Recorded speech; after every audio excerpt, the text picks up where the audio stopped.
everyone. Today I'm quite honored to be presented my paper, my work, which is the effectiveness analysis of the blockchain-based online learning platform for Vietnamese worker. This research is under my under work of myself. I am a student at Minchu University of Technology in Taiwan, and under supervision of my professor Zhou Ming Ma. In the presentation, I will walk you through some major content of the research.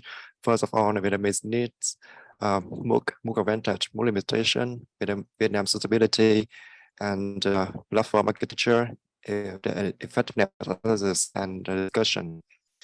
We started the research by identifying the present needs of the blockchain, of Vietnamese education. First of all, Vietnam workforce is low status and has education gaps. Second, Vietnam ranks quite low in terms of graduate industry relevant skill that may not meet the demand of skilled laborers. The third is the third news is that the Vietnamese students doesn't have enough financial aid for pursuing their education, especially for the high school student and undergraduate students. MOOCs is under development in the country, and language also the barrier. However, MOOC offers a lot of Vietnam offers a lot of advantages to MOOC. First of all, Vietnam view the Vietnamese government view the reform education as a crucial strategy. Vietnam is known as a country which has the young population and high literacy rates. More than 74% of the population can access to the internet, and among 63% of them can use the smartphone. Low and average GDP per capita is also an advantage to developing a MOOC in the country. MOOCs offer a lot of benefits to the learning, especially for the people in under the developing country. First of all, MOOC enhance the lifelong learning. It share knowledge in the learner community, remove the physical contact limits, especially in the pandemic. MOOC also is a form of education that help lower the cost of education, take use of a lot of technology such as ICT or blockchain technology. MOOC is very useful in coping with the uncertainty, especially in the disasters or the pandemic. However, MOOCs still have some limitation. First of all, low face-to-face interaction, high dropout rate, around 85 to 95%.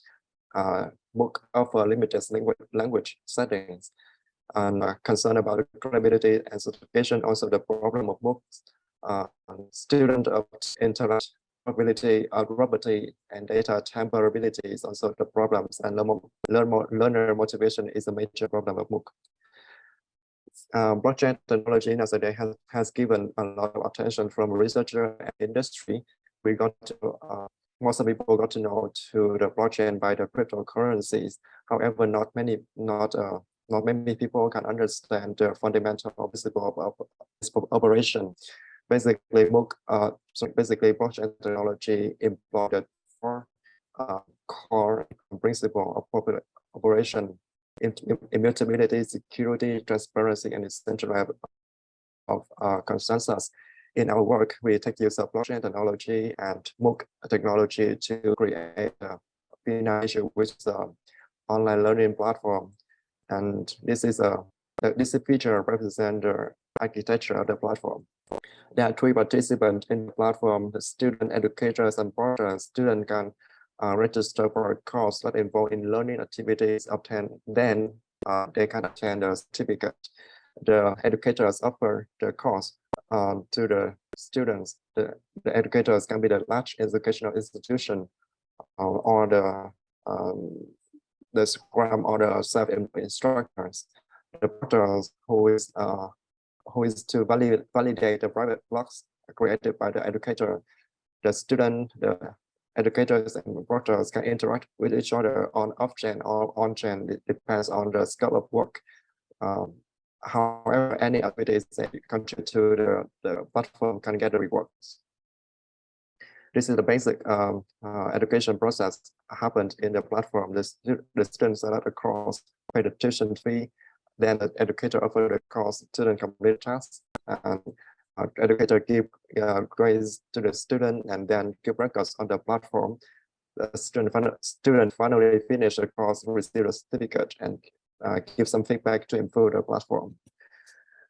And after creating the concept of the Azure platform, we also did analysis on the effectiveness of the platform. And there were over 200 samples collected, and among them, 90% are valid and 4% are invalid. And we can see that from the demography of the participants, there are over 70% of the population, the participants from the age of 22 to 30, and 66% they are undergraduate. They almost 80% of the people are have a job. They can be employed or self-employed, and more than 90% of the participants have an income from $209 per month. And the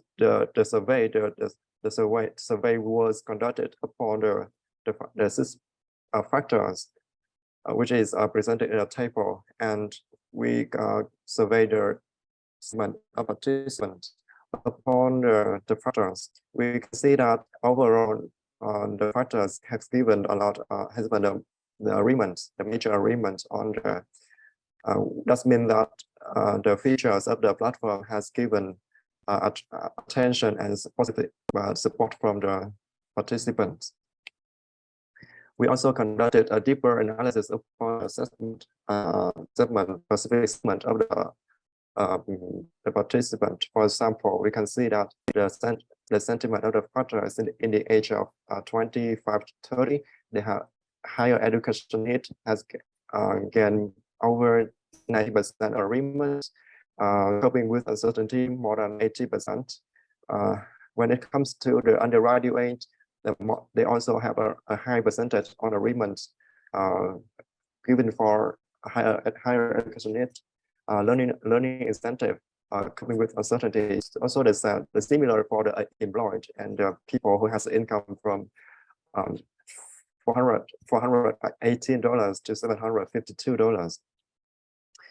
And we also have some discussion about that, about our analysis, and we can see that from the analysis, the platform has given a lot of support. That means the platform is significant to the academic worker. People across the segment almost confirm the necessity for higher education. Learning rewards will be a fairly effective way improving their engagement and retention, considering the course offered in the Vietnamese would be most beneficial to the employed people.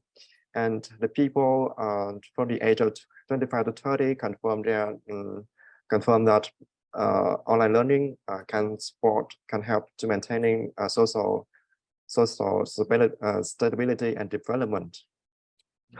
Despite there are a lot of support, we also see that there are some certain concerns that require additional study.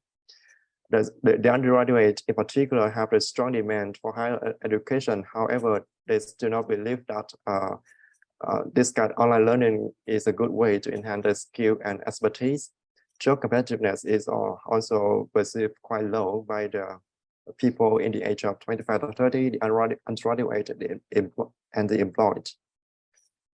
And however, at the end, the survey and confirmed that Vietnamese education market needs an online learning platform, touch yourself on blockchain technology and MOOC.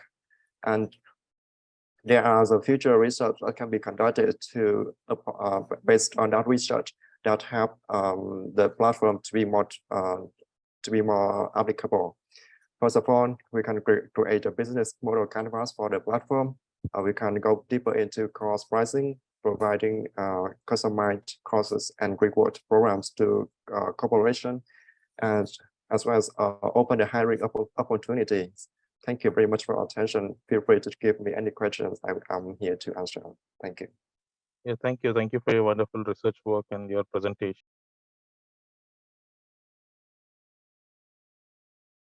Good afternoon to one and all present here. Kajal Tiwari. I am a PhD scholar from IIT Raipur, and I'm going to present my paper, that is integration of blockchain technology into machine learning and for the improvement of security and privacy. AI and blockchain are two of the most well-known technologies and will frequently used in our daily lives, at work, at business, and many other contexts. To determine the future of their integration, we are attempting to combine the both of the technologies, in which AI provides the machine with the intelligence and decision-making abilities, and the blockchain provides the distributed ledger technology, and both are and when we combine the both technologies, we are definitely get some better result, as I discussed in a few further slides. These are the outlines of my presentation. First one is the introduction, then integration of the both technologies, then conclusion and future scopes. Now, firstly, we discuss about the introduction of blockchain. Blockchain first. Blockchain is the decentralized, distributed, and public digital ledger technology that is used to record transaction across many of the computers that are in distributed manner. And second one is this is the just the brief summary or introduction of the technologies. Artificial intelligence and machine learning is just we can say that an intelligent computer used artificial intelligence to think like a human and perform tasks by its own through the machine learning machine. It developed its own intelligence. Now. I described the blockchain technology in detail. This is the basic organization of blockchain. First block is always the genesis block, and second one is block 1, block 2, and up to block n. It is connected in the manner of the hash that is generated by the first block. The first block hash will be contained by the second block, and second block hash will be contained by the third block. So in this manner, the blocks are linked together. And if anyone want to change any data in one block, then it is the hash feature that if one data is changed, then the hash will be completely changed. So in this way, the blockchain is completely immutable. Okay. Then second point is distributed ledger technology. In distributed ledger technology, it means the ledger means the record keeping system. We keeps records in the different blocks, and these blocks are not limited. We can exceed the number of blocks. So the distributed ledger technology can be programmable by the smart contracts in blockchain, distributed, immutable, time-stamped, and anonymous and secure. Okay. Then next point is important features of blockchain is first one is hash cryptography. In this hash cryptography, as we know, if single changes is there, the hash will be completely changed. This is the main part of the blockchain, or we can say the heart of blockchain is the hash cryptography. In this figure, data hash in single block, one block's data hash and previous hash will be once again combined and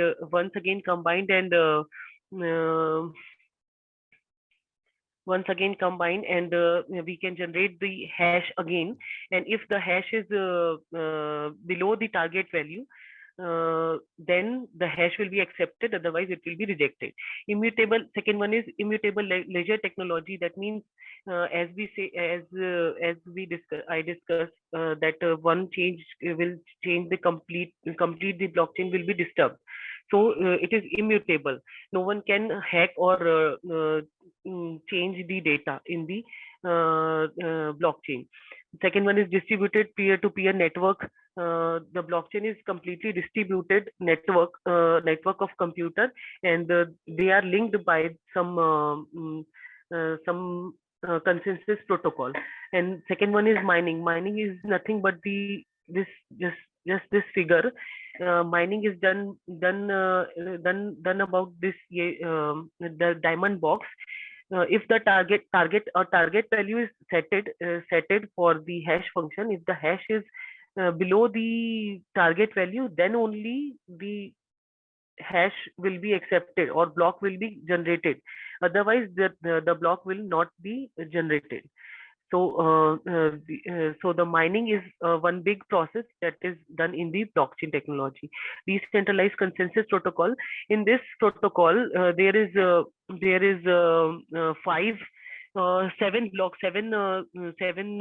peers are there, 7 participants are there, and if block one wants to generate a block, then he generates the block and gives to the nearby peers to add in the add that block to their existing blockchain. But others are also mining the block and checking whether it is valid or not. If the newly added block is valid, then block 2, block 3, block 4, and block 5 are added that block. But at the same time, in the other hand, participant 6 and 7 are also want to add. Participant 6 want to add another block, that is X, and he is not able to communicate as fast as block 1. So I'm just summarizing it decentralized consensus protocol is just one protocol or one rule that is one consensus, one protocol that is applied by all. Means in left side 1, 2, 3, 4 and 5 blocks are added the same block, and other side block 6 and 7 are not able to do fast computation like left ones.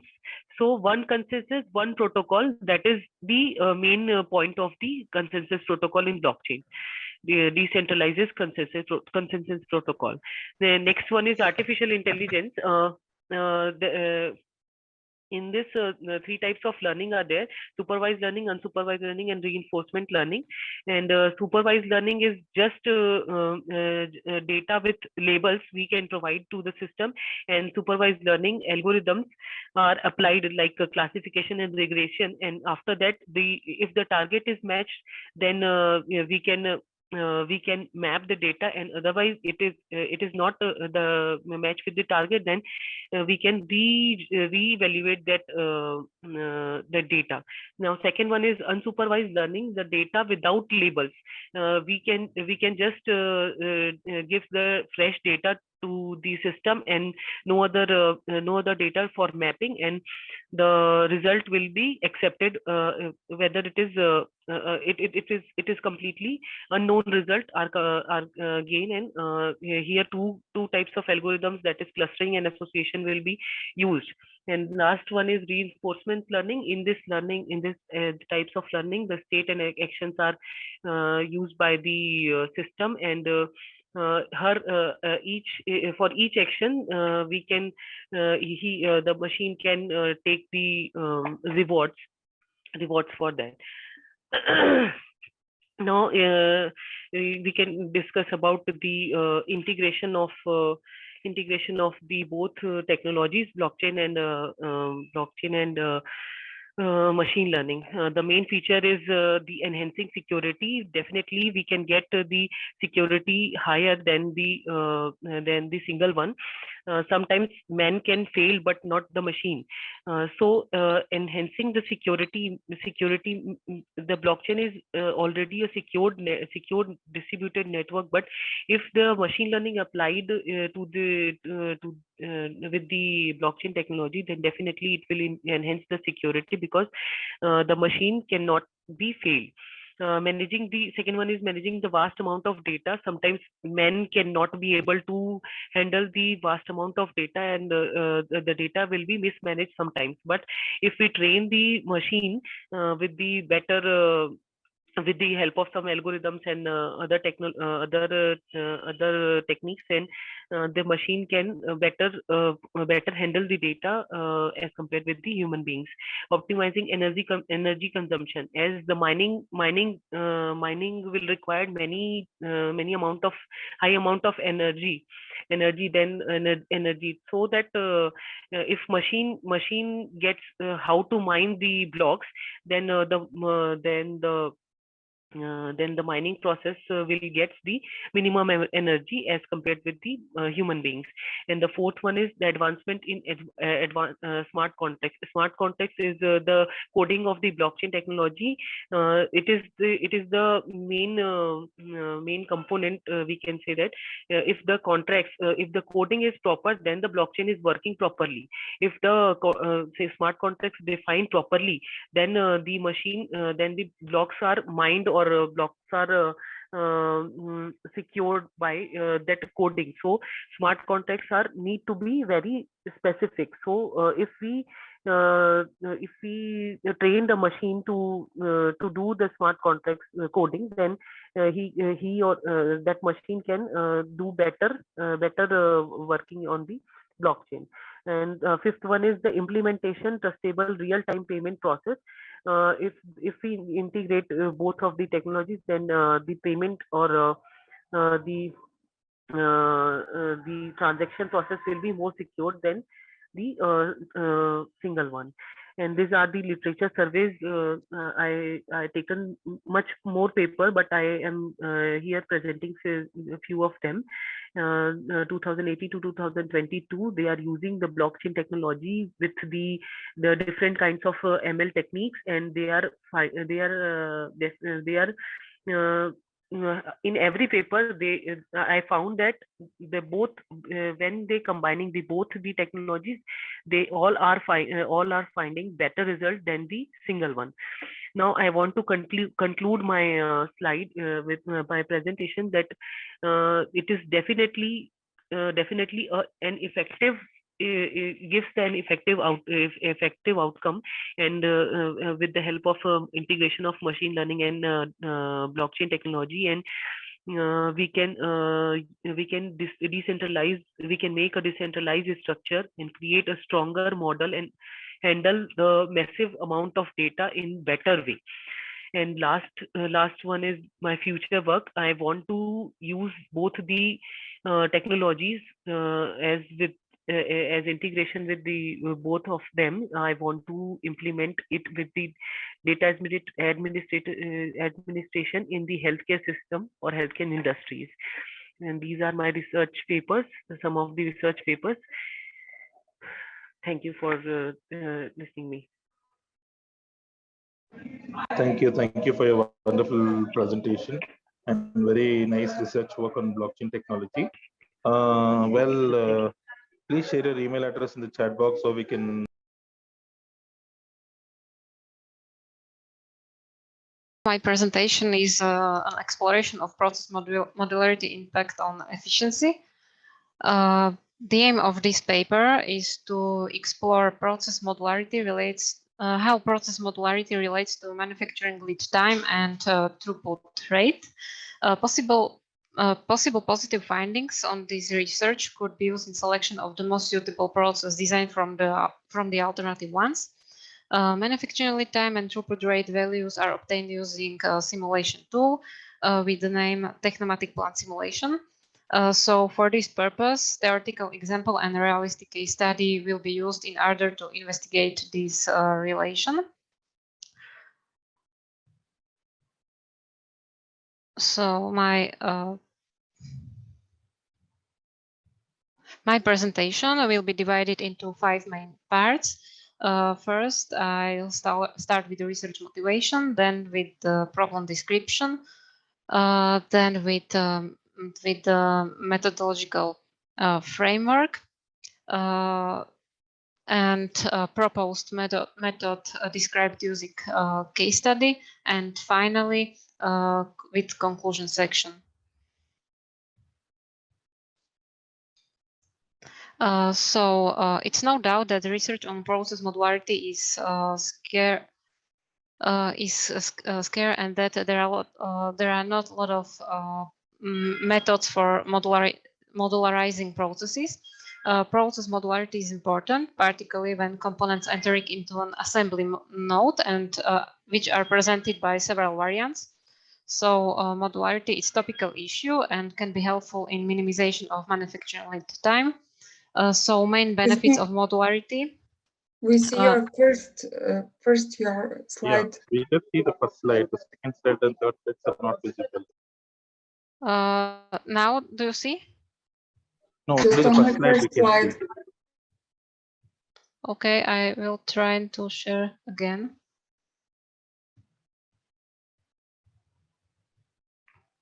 Now, did you see? Yes, it's okay now. Okay. Yes, yes. So the aim of this paper is to explore how process modularity relates to manufacturing lead time. So possible positive findings of this research could be used in selection of the most suitable process design from the alternative ones. So problem description. What is the problem in domain of modularity? As it's known, relative modularity measures enumerate a range of values from minimum modular process structures to maximum modular process structures. So maximum modularity is well known as over-modularization. Over-modularization is as undesirable as under-modularization, also known as integration. So a lot of authors investigated advantages and disadvantages of over-modularization and under-modularization in their works. Low modularity in general causes higher number of errors than high modularity. Moreover, in case of under-modularization, there are difficulties to maintain the large pieces of modules, and in the second case, in terms of over-modularization, there is a large number of connections to manage as a disadvantage. One of the possible solutions could be to determine optimum number of modules. It leads to find optimal modularity of process structures, and this optimal modularity can be achieved through balanced modularization as structural symmetry in the distribution of size of modules. So idea how to solve it. So it is needed to select optimal and relative modularity indicators, then to employ a modularity measure and process efficiency indicators. These process efficiency indicators are manufacturing lead time and throughput rate. So for this purpose, we will use simulation techniques to identify minimum manufacturing lead time and as possible maximum throughput rate. Then it is possible to select optimal process structures or structure based on modularity and manufacturing lead time. So firstly, we start with the description of this method using a theoretical example. So let us have 6 simple process graphs introduced by Kaiman. All of these process design alternatives are producing 100 parts on 22 machines. So together we have 6 graphs. Setup times and cycle times are the same for each machine, while transport time is based on the distance between these machines. Then we can use simulation tool to generate manufacturing lead time and throughput rate. So, for example, one of the graph is simulated using this software, and based on our obtained results, we can see modularity values and manufacturing lead time and throughput rate. And according to these obtained results, the best values are for the first graph. So modularity values, as it can be seen, are in relation with manufacturing lead time and throughput rate. When manufacturing lead time decreases, modularity increases, and vice versa. So let's move to the case study. For this purpose, we selected a case study with producing bicycle frames, which is consisting of 11 parts and 37 machines. Together, we have 3 process alternatives. First alternative consists of 2 production lines. Second alternative consists of 3 production lines, and third one consists of 6 production lines. As you can see on the right side, there is a sequence of machines and their operational times for all of the 11 parts, while time is available in brackets. Now we need to use these all of these 3 process structures to apply them in a simulation software. So we generate manufacturing lead time and throughput rate values using this software. Now we can see that we have all results where we have results of modularity and manufacturing lead time and throughput rate. As it can be seen that that alternative number 3 has the best results. And according to these results, it can be summarized that the relative modularity indicator identified the third alternative as process design alternative with the highest relative modularity. The best optimal modularity is also in the case of alternative number 3.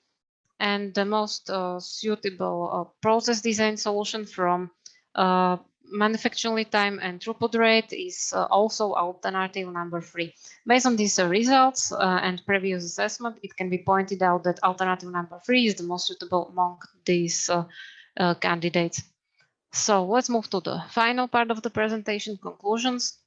For the purpose of this study, optimal modularity indicator has been adapted and employed to relative modularity measure to rank process design alternatives based on modularity in objective manner.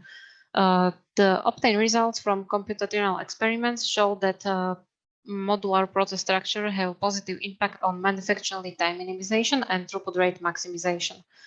Let's move to the future works. The aim will be to validate preliminary findings. Future research directions could be focused on exploration or testing relation or correlation between manufacturing lead time and process modularity. So thank you for good afternoon, everyone.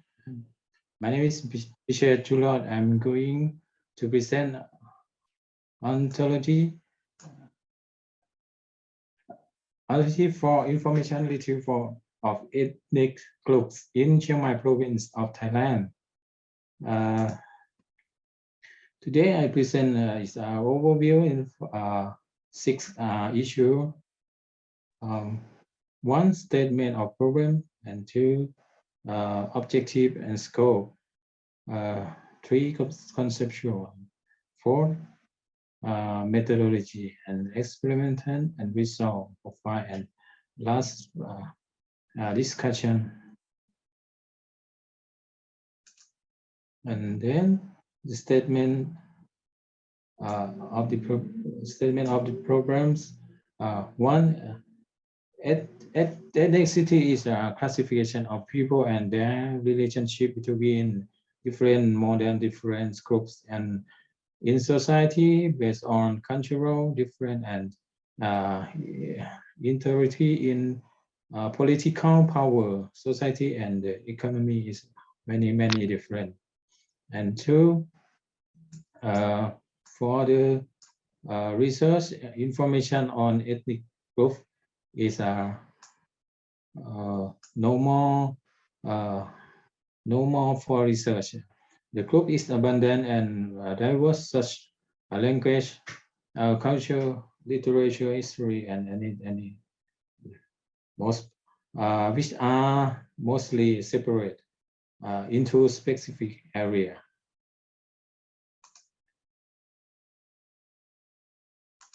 Okay, 3 problems.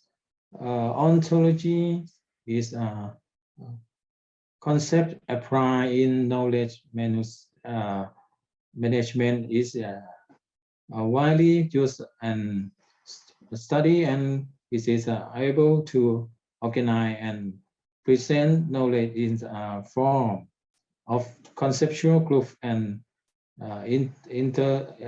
interrelationship within the scope and interest. For problem with ethnic different and they use different terminology makes search for information infections. And 5, define or create a vocabulary system that can be used illustrate knowledge that represent influences scope of knowledge, also can show information retrieval.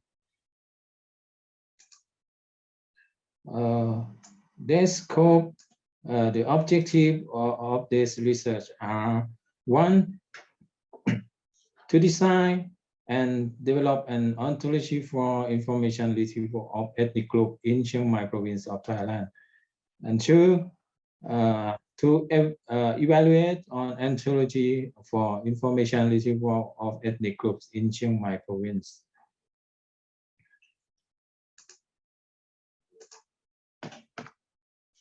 And then conceptual framework are define information are resource, design domain and ontology development. Example, main class, subclass, and property. And 4, ontology evaluate to create for the evaluation ontology and represent ontology for searching. For methodology, I have a methodology. Number 1, define information and resource. Detail of define to the development of ontology, and 3, phase. Phase number 1, determine the objective and scope. Phase 2, from the collection of word groups in phase 1 for develop ontology, and phase 3, ontology evaluation. It is to confirm the academic authenticity of information. And number 2, development research through using project program is a free open source for knowledge management system program developed. And 3, data analysis. The researcher analysis and data be everything, the index of conformity or IOC based on advice and suggestion from 3 experts in ontology and semantic web, and 2 experts in ethnic group in Chiang Mai. For the experimental and result, we found the result of the study on ethnic group in Chiang Mai.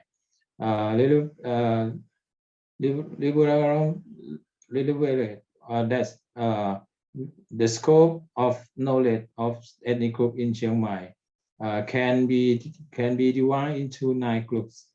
For 9 group, number 1, ethnic name, 2, history, 3, custom and visual, and 4, life and living, 5, language, 6 region and fit 7 the grace, 8 entertainment, and 9 economic and society. For main group, main class and subclass, we have for the picture result. After that, I using main class and subclass for define the protege program. This is the picture 1 and picture 2. Picture 1 is present the main class, and picture 2 present the main class and subclass. After that, we evaluate ontology. Result of ontology evaluation for information received about ethnic group in Chiang Mai. We have overall 0.93. We have weakness, ontology class, and property of attribute of class. The result from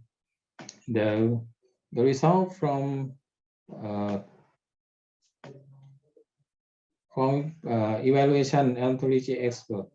We have discussion ontology is in accordance with the principle of grouping, as well as subcomponent of ethnic knowledge. And ontology was includes structure that can be divided into 3 levels: geography, cultural, and ethnic similarity according to classification criteria, and 3 ethnic identification group or culture with detail, and 3 ontology contain the semantic ontology of knowledge about ethnic group in Chiang Mai as a model that can be applied as a source of information. Okay, thank you for attention. Thank you for your wonderful presentation.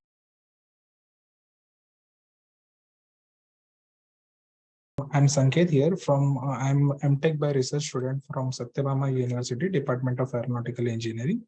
My topic of presentation is comparative CFD analysis of reflex airfoil, CFD computational fluid dynamics. So basically, what is the airfoil? Airfoil are the cross section of the wing. So there are 2 airfoil. One is traditional airfoil and one is reflex airfoil. So traditional airfoil means it can be seen that it will be symmetrically in shape, and it was used for a conventional configuration of the aircraft. And reflex airfoil is like lift will be generated from the quarter chord position as well as from the trailing edge, but then the required configuration will change. No stabilizers will be needed. So for my analysis of the airfoil, I have selected 5 different airfoils based on the literature survey. So different airfoils, the shapes of the different airfoil are more or less similar as it can be seen. So 5 airfoils are S5010, MH60, MH45, Epler 387, and Clark YH. These airfoils are mostly used in an flying wing UAV or tailless aircraft configuration. So I will be doing the CFD analysis over this 5 airfoil to find out which airfoil is more efficient to be used on the aircraft or UAV. So basically, for CFD analysis, so we have to first design. I have used this UAV as a cross section, and then kept those airfoil in the domain. The size of the domain, it can be seen as like from the leading edge of the airfoil, it is 6 times, and upper and bottom portion is also 6 times, and the trailing edge is around 9 times of the chord. So chord length I have defined here as 400 mm. So then meshing will be carried out on this domain. It can be seen in the right figure that very dense meshing is being carried out in the area of interest, so that we'll be able to capture the boundary layer. And in the detail meshing is shown here. So like inflation layer is defined so that a boundary layer can be easily be captured, and whatever turbulences are created at different angle of attack, it can be shown. So the boundary conditions I have selected is defined as 101.3 kilopascal. Density is 1.22 kg per meter, and viscosity, dynamic viscosity is 1.79 to the 10 to the power of minus 5 kg per meter second. And inlet velocity I have selected as 17 meter per second based on the literature survey. Here I have used the K omega turbulence model from ANSYS software, and simple algorithm is used in pressure velocity coupling scheme. So these are the results after doing the CFD analysis of all 3 airfoils. I have obtained these results. So from this plots, the right side of the plot, which shows the coefficient of lift versus angle of attack. Here it can be clearly seen that S5010 airfoil is generating more lift at higher angle of attack, and but Epler 387 is generating more lift at from 0 to 8 degrees. So the stall angle of attack is more for S5010 airfoil. So this is one of the factors for selecting an airfoil. The another factor is the coefficient of drag for the selection of the airfoil should be minimum. So from the right side of the plot, we can see that S5010 airfoil has minimum amount of drag at all the different angle of attack. So this should be a very important thing for selecting an airfoil. So next is moment versus angle of attack. So lesser the moment, the better the stable the aircraft will be. So from this plot, it can be seen that S5010 is more stable airfoil compared to all the other airfoil. And it can be seen that Epler 387 is more unstable airfoil, but it was generating more lift as shown in the previous figure. The another factor for selecting an airfoil is ratio of CL versus CD, lift coefficient versus drag coefficient, angle of attack. This plot is also known as drag polar plot.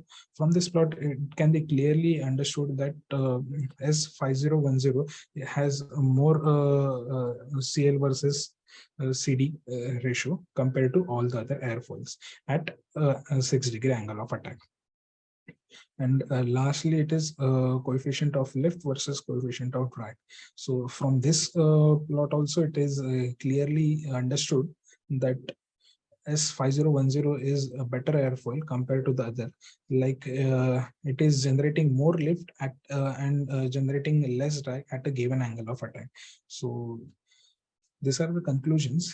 So S5010 has maximum lift coefficient of 0.322 at higher angle of attack of 10 degree. Then drag coefficient has minimum for S5010. And then moment of the same airfoil is very low. But one thing observe is like lift to drag ratio angle of attack for Epler 387 is 42.42, which is maximum compared to airfoil. Overall, it was found that S5010 is good airfoil compared to other 4 airfoils, and it is very much suitable to be used on a flying wing UAV or a tailless aircraft configuration. Thank you, sir.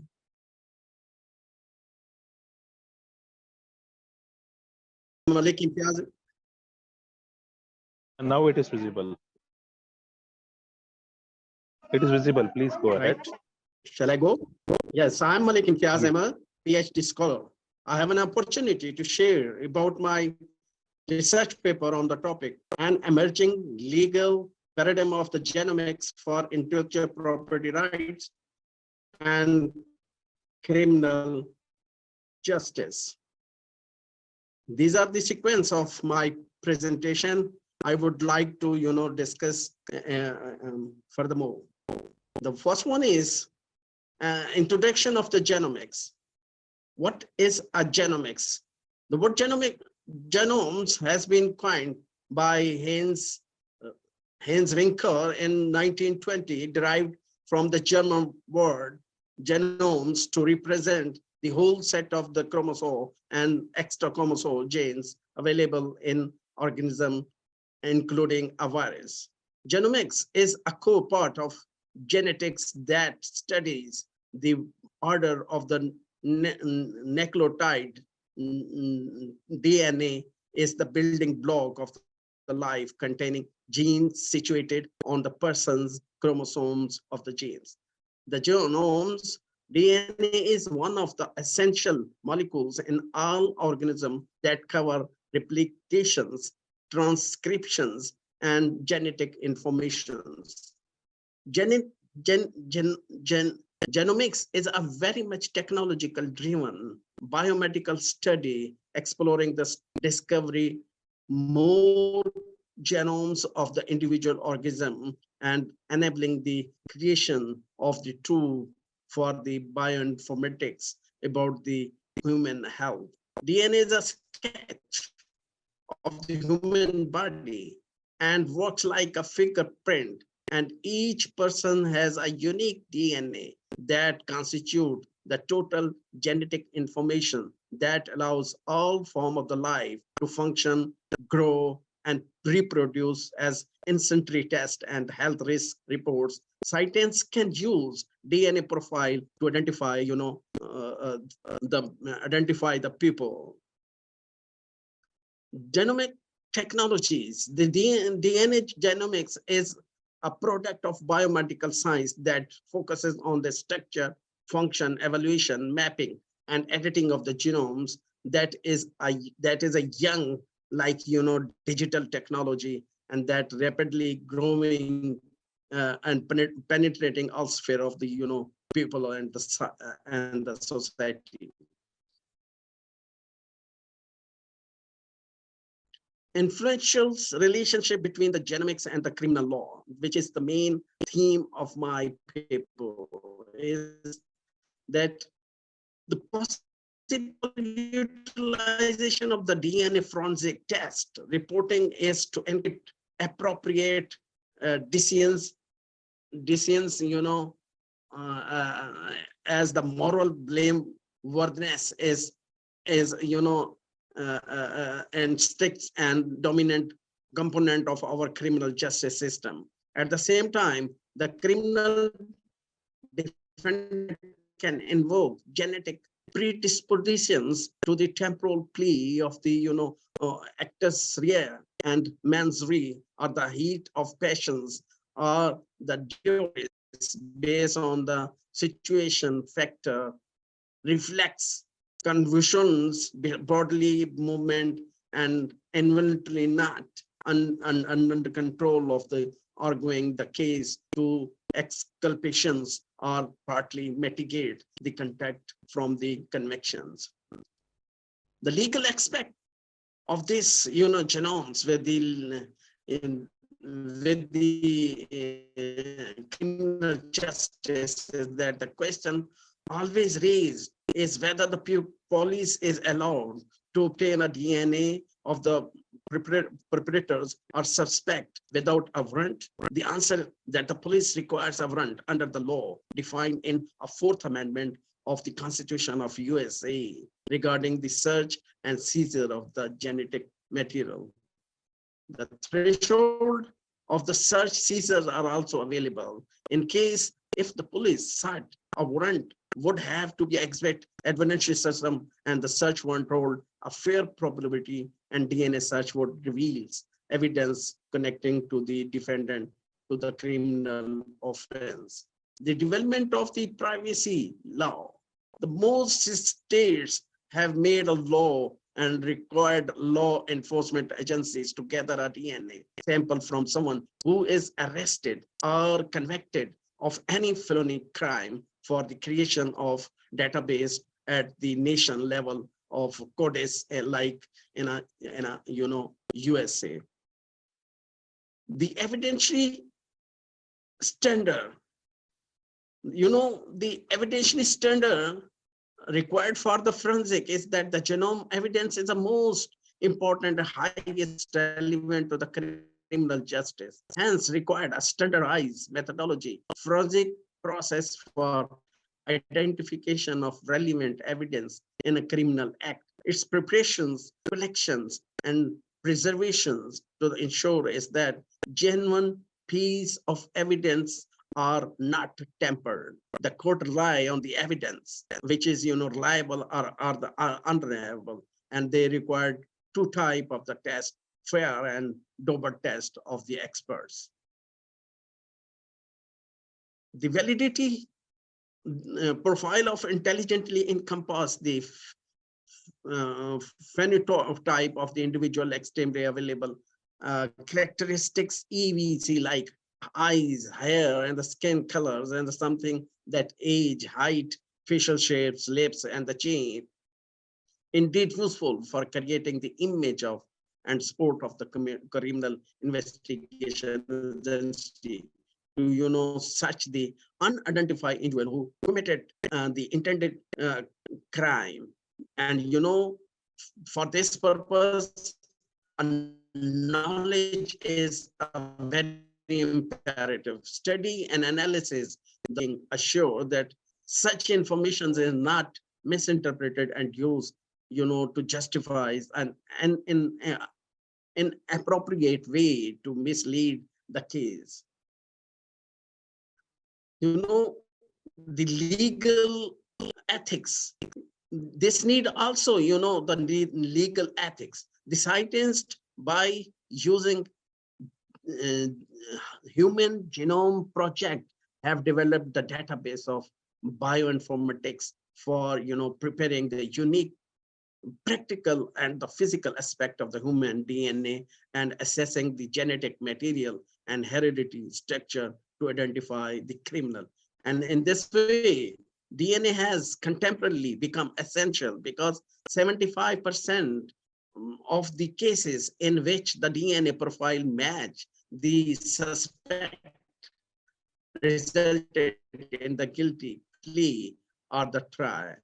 Consequently, the DNA match identified Alaska serial killer after 37 years. And Dorothy Morgan disappeared on 9/11, identified through her remains as a result of DNA testing by New York City. And and we transformed it field to criminology and substantially improved the criminal justice system.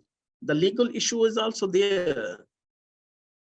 And the Human Genomes Project confront with many problems like ethical and the legal issue, protect and and provide the advantages. And then advantages to the people of the program.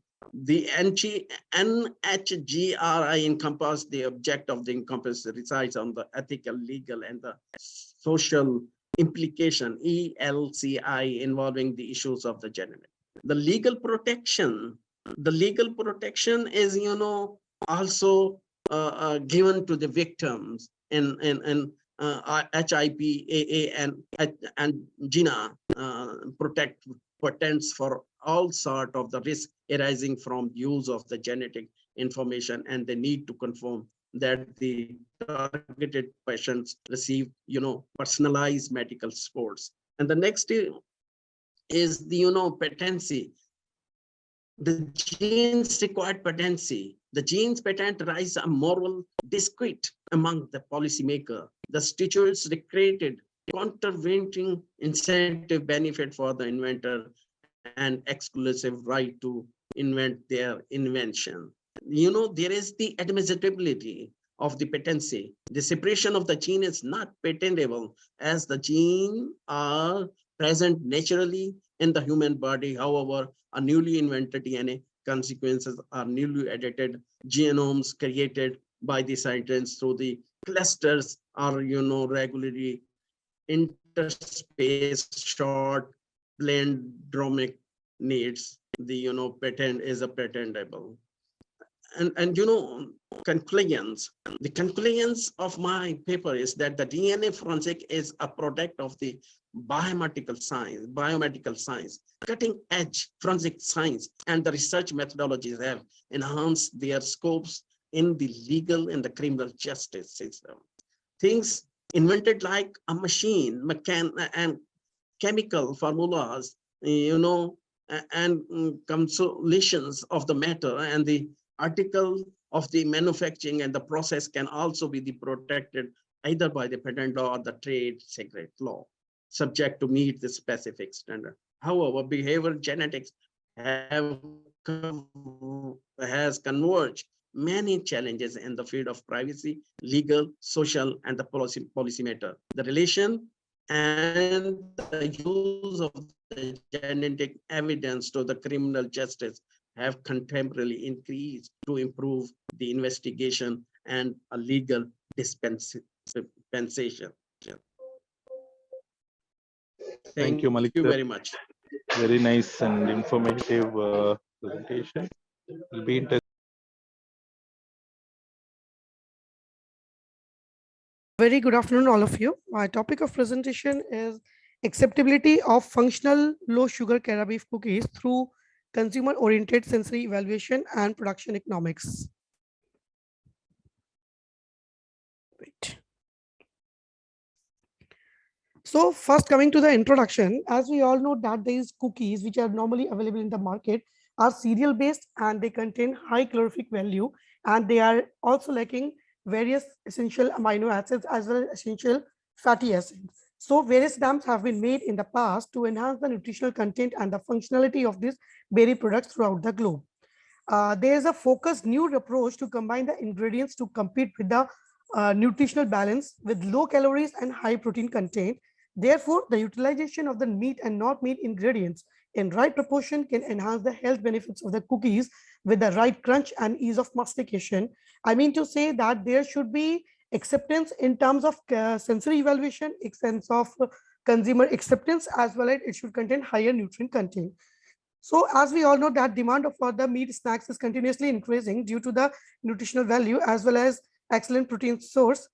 So buffalo meat, that is also known as black gold of India, it contributes around 33% of total Indian meat production with 111.3 million population, with more than 58% of the world buffalo population. It contains higher biological value protein and important micronutrients. Again, it is low in calories and cholesterol.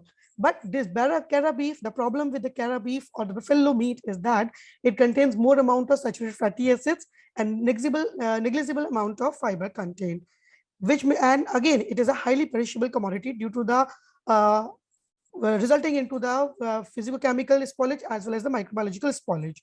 Therefore, here it comes the role of functional food. This functional foods, it provides an excellent opportunity to improve the quality and the image of the meat industry, as it beneficially affects one or more target function in the body beyond the adequate nutrition. Therefore, it provides a challenge, a technical challenge for the meat technologists to develop the new functional meat products. As we know that the meat products are poor source of dietary fibers. Hence, the incorporation of the dietary fibers from various sources, various natural sources, it may enhance the functionality of these meat cookies. Again, as I told that it is a good source, it is a higher source of saturated fatty acids, which is related to the heart health disorders like obesity, cancer, high blood cholesterol, and coronary heart diseases. Therefore, the regular consumption, again, cookies are sweet in taste. So regular consumption of the high sugar containing cookies may lead to the higher energy intake and may cause dental problems like obesity, type 2 diabetes, high blood cholesterol, and the coronary heart disease. So it provides a technical challenge to develop the well acceptable, cost effective, functional cara beef cookies with fiber enrichment, reduction of fat and sugar. I think somebody is speaking in between. Am I audible?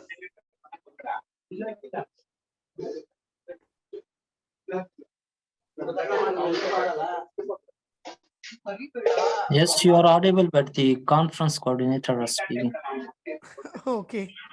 So coming to the technical program, that buffalo meat, the spent buffalo meat, which has been, which production life has been completed, the deboned chunks of the kind of beef purchased from the local market and were packaged in LDP, low density polyethylene pouches, and kept for the conditioning to develop the meat characteristic at 4 degrees centigrade for at least 24 hours, and then stored at -18 plus -2 degrees centigrade till further use.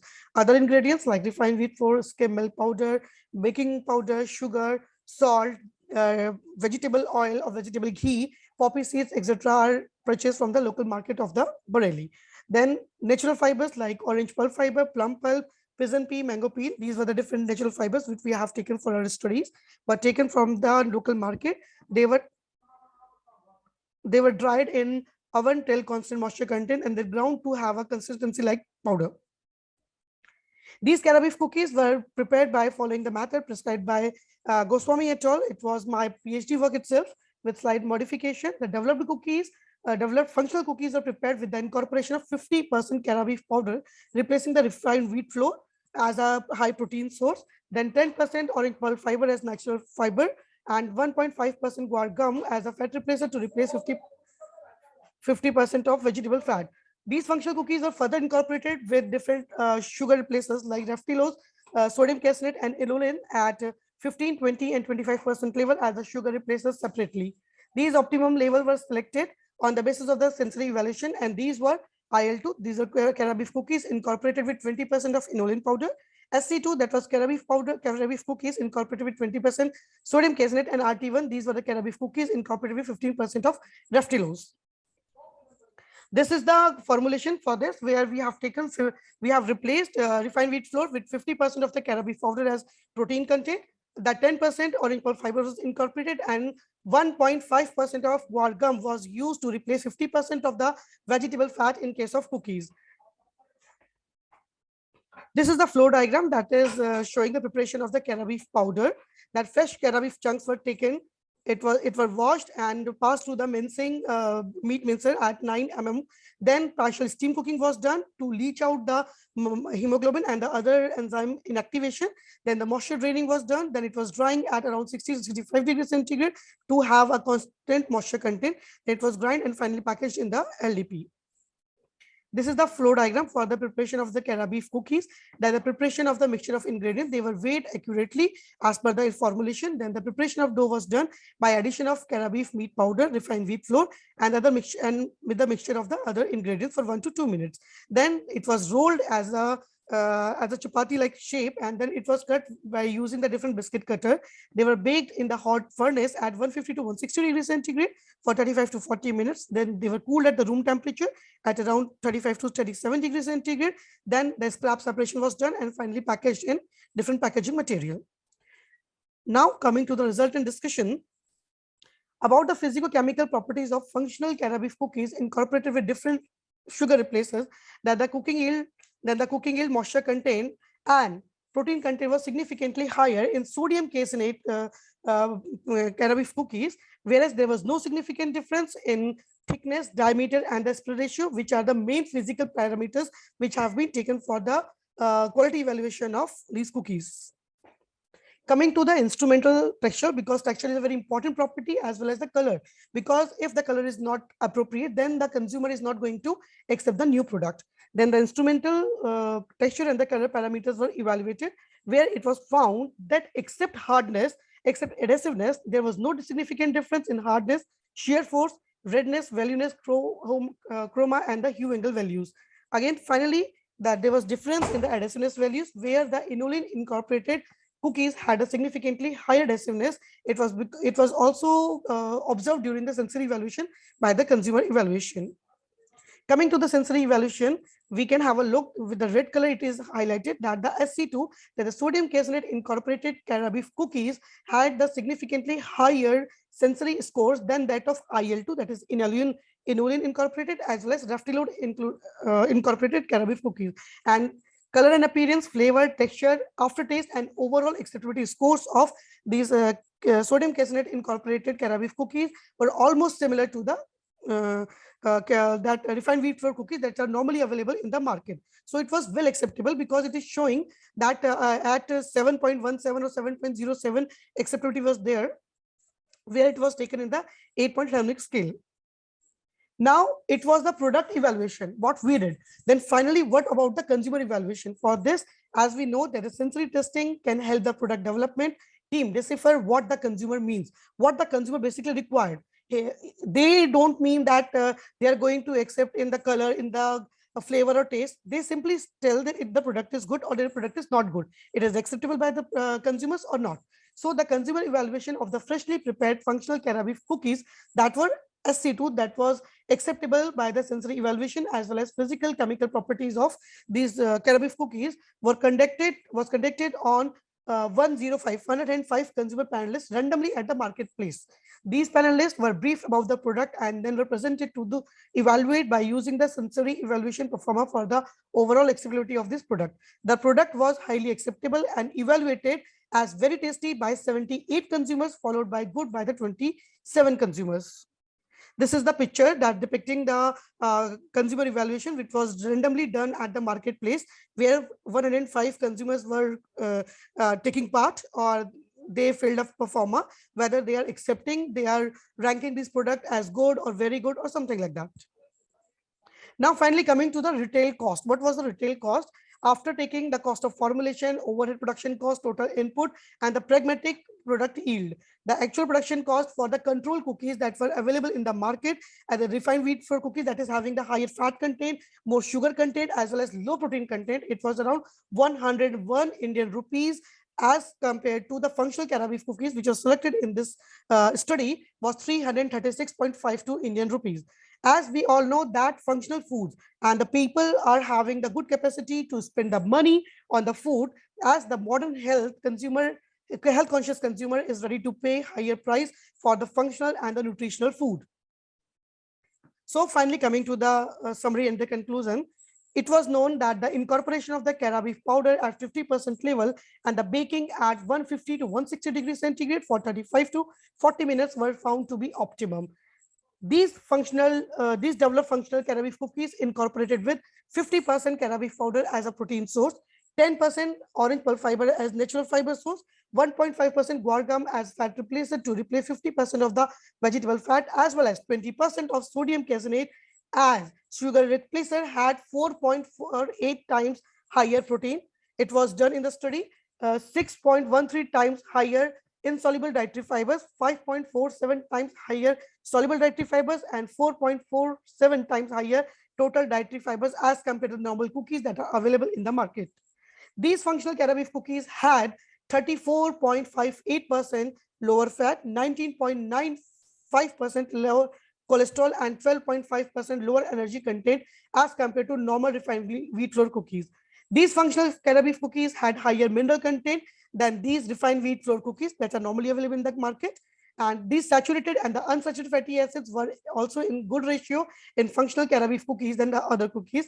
Finally, the retail cost of the fiber enriched low fat, low sugar functional caramel cookies, that buffalo meat powder cookies, was approximately 337 Indian rupees per kg as compared to 101 rupees per kg that was for refined wheat flour cookies. So finally, I can say that this product was very well accepted by the sensory panelists as well as by the consumers.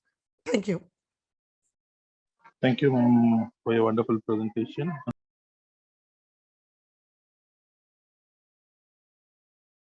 Indian cheese, that is paneer, it is very, you can say, important for the diet of the Indian people, and around 7% of the milk is being used for the total milk production, is being used for the preparation of the paneer. Now, milk, you all know that it is very highly nutritious food, and we also term it as nectar, and it is one of the most diversified foodstuff in the terms of the composition. And basically, we all know that India is the leading milk producer in the world with around 209.9 million tons as per the National Dairy Development Board 2021. So this change has taken over the period of several days because of the advancement of technology. We have also stepped up nutrition. We have now proper managemental practices. However, still we are lagging behind the average yield per animal. But the government of India has started, you can say, taking steps that we are able to increase the yield productivity of the animals also. Uttar Pradesh, since we are in the Uttar Pradesh, it is the largest milk producing state in our country, and which is producing around, you can say, 16.4% of the total milk production of the country, that is around 29.052 million tons. And this is again the census taken by the NDDB 219. And out of which 1.7 million ton is obtained from the exotic cows, and 4.38, 16.8, 1.24% from nondescript cows, buffaloes, and goats. So still we have buffaloes, you can say one of the major milk producing, around 50% is produced, rather you can say the maximum share is coming from the buffaloes.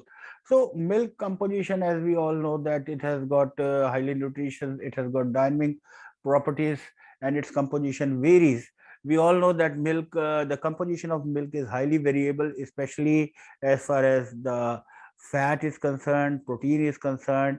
Lactose is a bit, you can say, constant in that, and it depends upon many factors like stage of lactation, species, age, breed, energy balance, other health, and other managemental conditions. Dairy products, dairy the dairy products have great social, cultural, and economical importance, and they have been developed over a long period of culinary skills and carry the age-old wisdom experience with them. Dairy products not have only the established market in India, but they have also great export potential because of the strong potential of the Indian diaspora in many parts of the world. However, still, if the productivity is increasing, then we can go ahead with the good exports also, and we just assume that over the period of, you can say, 5-10 years, we'll be having good productivity of the animals. And so again, I think a lot of the, you can say, audience is from the India, and there has been a lot of, you can say, controversies, or you can say arguments by indigenous or desi breeds, and they may show wide variation in the milk composition, and they have medicinal value. And this can be traced back to our prehistoric time also. When we go for some Upanishads or like that, then also we can have literature cited there that they have great amount of, you can say, medicinal value. So dairy products developed from the different breeds of the milk animals may have new diversified nutritional content and medicinal value of well-established properties of the milk products. Therefore, the present study was conducted to compare complete product profile of health promoting paneer prepared from the milk of the indigenous breeds of the milk animals. Now, technical program. We took cow. In our region, Sahiwal is very common, and Haryana is also very common. Although they both are natives of, you can say, Punjab and Haryana, but the environment in the Uttar Pradesh is very suitable, and people in the name of the, you can say, desi breeds, their Sahiwal is very common. And buffalo, Murrais, and goat, Jamnapari, Barbary, their samples were there, because we say that a lot of arguments also arise that whenever there is you can say dengue is there, goat milk is the prices of the goat milk goes high, and they find it that goat milk is very suitable. So we have all these animals in our livestock farm complex, and goats, they are basically reared by the Department of the Veterinary Physiology, the Vasumatra. Then next, the experiments were conducted in the Department of you can say livestock products technology. We have very good, well-established lab as far as, you can say, processing as well as analytical part is to be done. And paneer, we all know that it is a heat acid cum heat coagulated product, and we have standardized the experiments, different experiments, to, you can say, standardize the fat and SNF content. So we standardize it to 5 and 9.5% fat and SNF level, and obviously the time was also, you can say, standardized, and we found that 82 degrees Celsius using 1 point solution of the food grade citric acid was used. Although this temperature is highly variable, some say 72, 73, but we never found good results with the low temperatures. The temperature must be higher than 82 degrees Celsius. Now we go for pH, yield, proximate parameters evaluated. Then we had texture profile analysis, TASD plus texture of microstable systems. Then color parameters, Hunter colorimeter, we have done it from this, and mineral profile analysis, we have atomic absorption spectrometer from Shimatsu. Then we also got SDS page also, and sensory evaluation, it is very important part of the any food product. So it was conducted using 9-point hedonic scale, where 9 denoted extremely desirable and 1 denoted extremely poor. Results and discussion. Now we see that pH was highly variable, and pH of the different species, they have significantly different, but there were some you can say breeds like Murrah, Jamnapari, and they were not, you can say, significantly variable.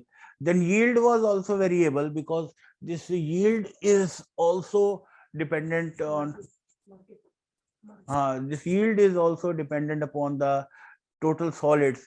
Although the total solids were standardized, but still we have a wide differences, and you can see from the table that there were yield was high in Murrah, because paneer is preferably prepared from, you can say, buffalo only. And then this Barbary, this was showing the lowest yield, although the yield from the other animals also, or breeds of the milch animals, even species, they were not variable. Then moisture percentage we calculated. Protein, you see that protein was highest in the, again, Murrah, and fat was also highest in Murrah, and that is not a, you can say, very close proven results because of the high total solid content. Next. That texture profile analysis, that this texture is very important, and we see that hardness was in the market milk. So whatever paneer we prepared was good, and we can see that paneer prepared from the Jamnapari was comparatively very soft as we compare to other, you can say, milk animals. Then adhesiveness also, you can say this was again different in different breeds, and springiness also. Then cohesiveness, again, it was more in the market milk as compared to then gumminess, and chewiness, they were also different. Then as far as color parameters were concerned, we can see the market value was lightness, L value was highest in the, you can say, market milk, and it was lowest in the, you can say, Barbary. And redness, that was highest in the, you can say, Murrah, because you can say Murrah is buffalo breed. And then yellowness also, there were, you can say, changes, and yellowness was more in the Sahiwal, Haryana and Sahiwal, because of the keratin content present in the cow milk. Then mineral content is again very important. We found that sodium was highest in market milk, and calcium was highest in Murrah buffalo. Then iron, zinc, magnesium, and manganese, they were found to be highest in Jamnapari and Barbary. It means the goat has got more of the, you can say, mineral content as compared to the other milk breeds. Now this is the SDS page which was conducted, and paneer proteins from 6 samples showed good separation for different class of proteins. Protein including alpha-2 casein, alpha-2 and I-casein, and beta-casein, beta-CN, kappa-casein, alpha-lactalbumin, beta-lactoglobulin, lysozyme, and serum. The molecular weight of the casein range between 19 to 35 kilodalton. Now, sensory properties of the milk paneer was also done, and we found that the sensory properties were, you can say, showing different range. And as I told you earlier, because the paneer is preferably prepared from the murra, so color and appearance, because it needs to be have white color, so buffalo milk it was preferred, and the flavor was also highest in that. Then body and texture was also in good in that, and whereas overall acceptability was good, and you can say comparable in Haryana as well as Murra breed. Now, conclusion, there might be difference in the nutrient as well as mineral content of the products prepared from different species. Again, different breed from same species also had variation in the quality characteristics of the product. Those products also showed significant differences with sample procured from the market and had good quality nutrients in higher amount than respective market. Health promoting paneer prepared from goat milk was also well acceptable in terms of the texture analysis and sensory, because it is a myth that some people, they are, you can say, reluctant to consume the goat milk, but whenever we prepared the paneer from the goat milk, so it was highly acceptable and it was relished. So therefore dairy products from prepared from the milk of the indigenous breed might be an excellent option for the growing children and people suffering from the various lifestyle diseases. Next. So with this, I end up my presentation. Thank you. Thank you, sir, for your wonderful presentation and nice research work and good knowledge sharing session for us. Thank you. We will go ahead with the next presentation, sir, and we'll be in touch with you. Please share your email address and your affiliation in the chat box so we can see how we can collaborate in further. Thank you. Doctrinal research method. My name is Santosh Kumar Vera. I'm a research scholar in Uttara University in law department.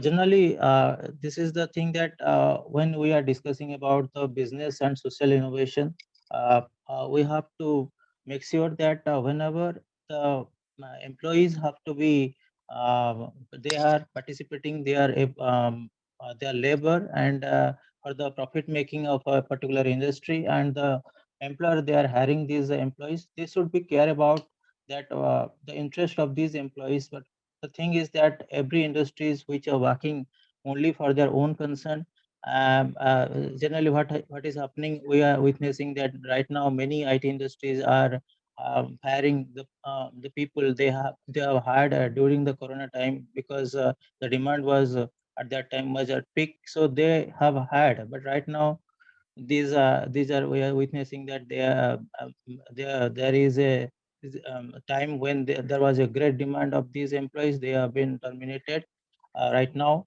without showing any cause. Not only the IT industry, but this is the same thing which is happening all around the India, also in the world.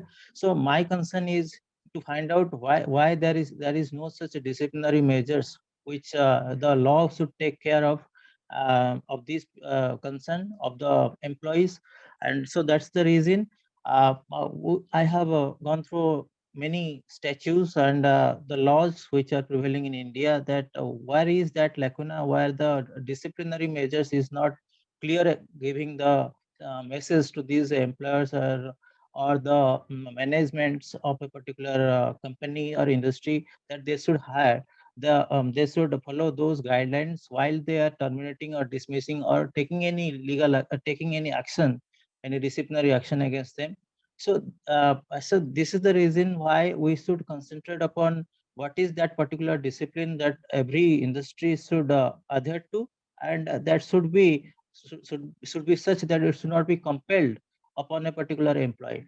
Right now, discipline, what is industrial discipline? If you say that industrial discipline means an orderly conduct of affairs by the members of the industrial organization who adhere to its necessary regulation in order to achieve the advancement of and the growth of industry, as well as the growth of personal front by harmonious corporation. So you see, there is a harmonious corporation to be maintained by the management and the employees or the workers for whom who are working for the betterment of the industry. So as the time is very short, and so there is a constraint of time, I will I will not go through all the slides, but there are as I said, there are two types of discipline can be practiced. That is optimistic, and that is another is adverse.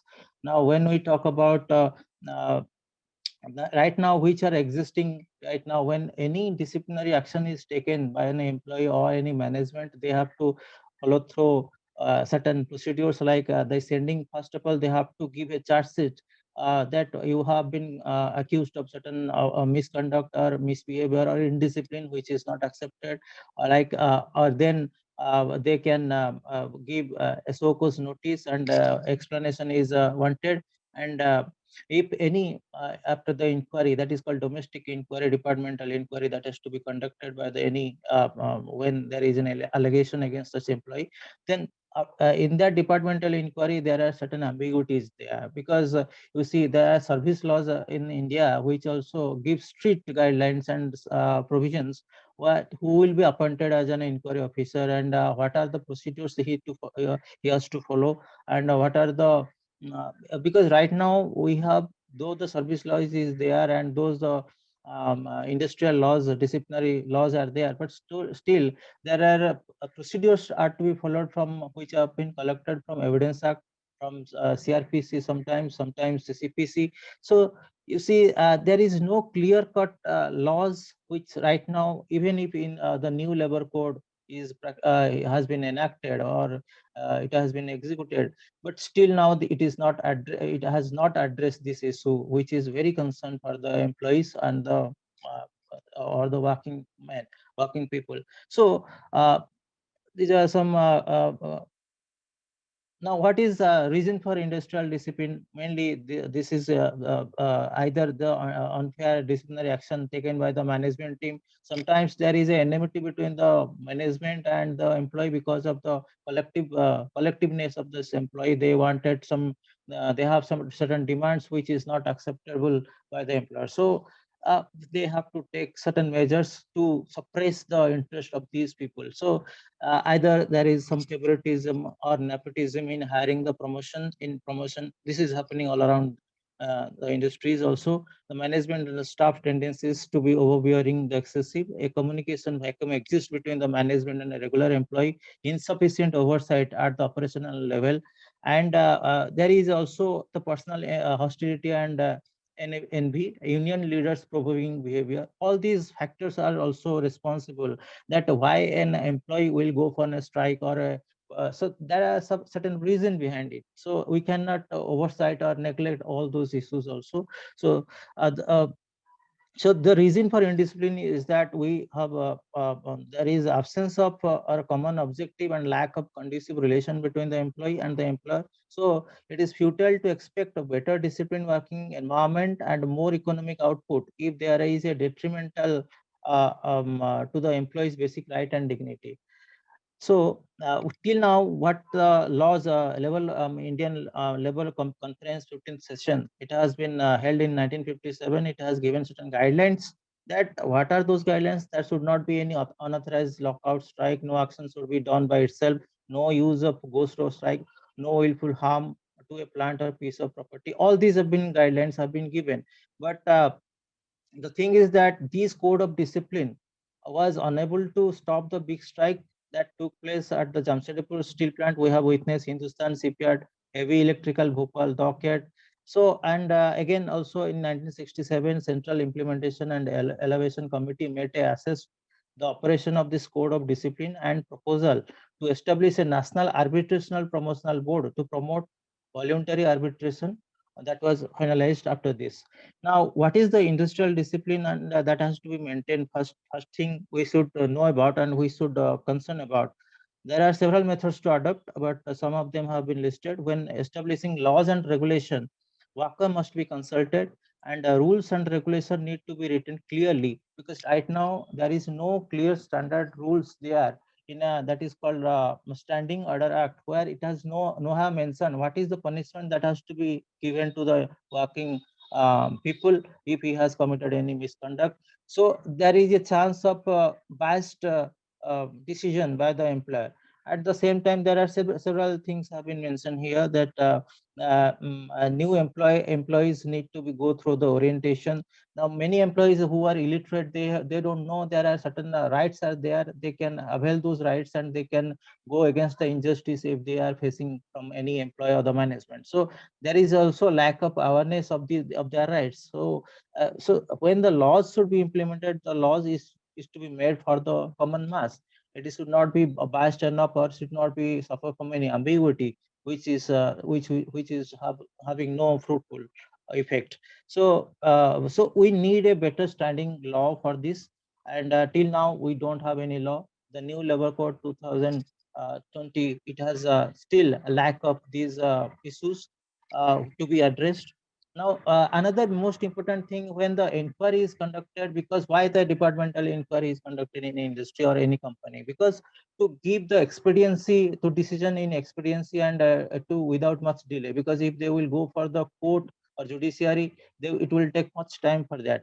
So that is the reason it will be decided within the particular company. So company have to take care, or the industry management have to take care of these issues. So but the thing is that there is no such strict law is there till now in a level law that when an inquiry is conducted, that should be impartial enough, because the employer is in power to appoint the inquiry officer. There is a chance of bias when the inquiry officer will make an inquiry. It will be one-sided.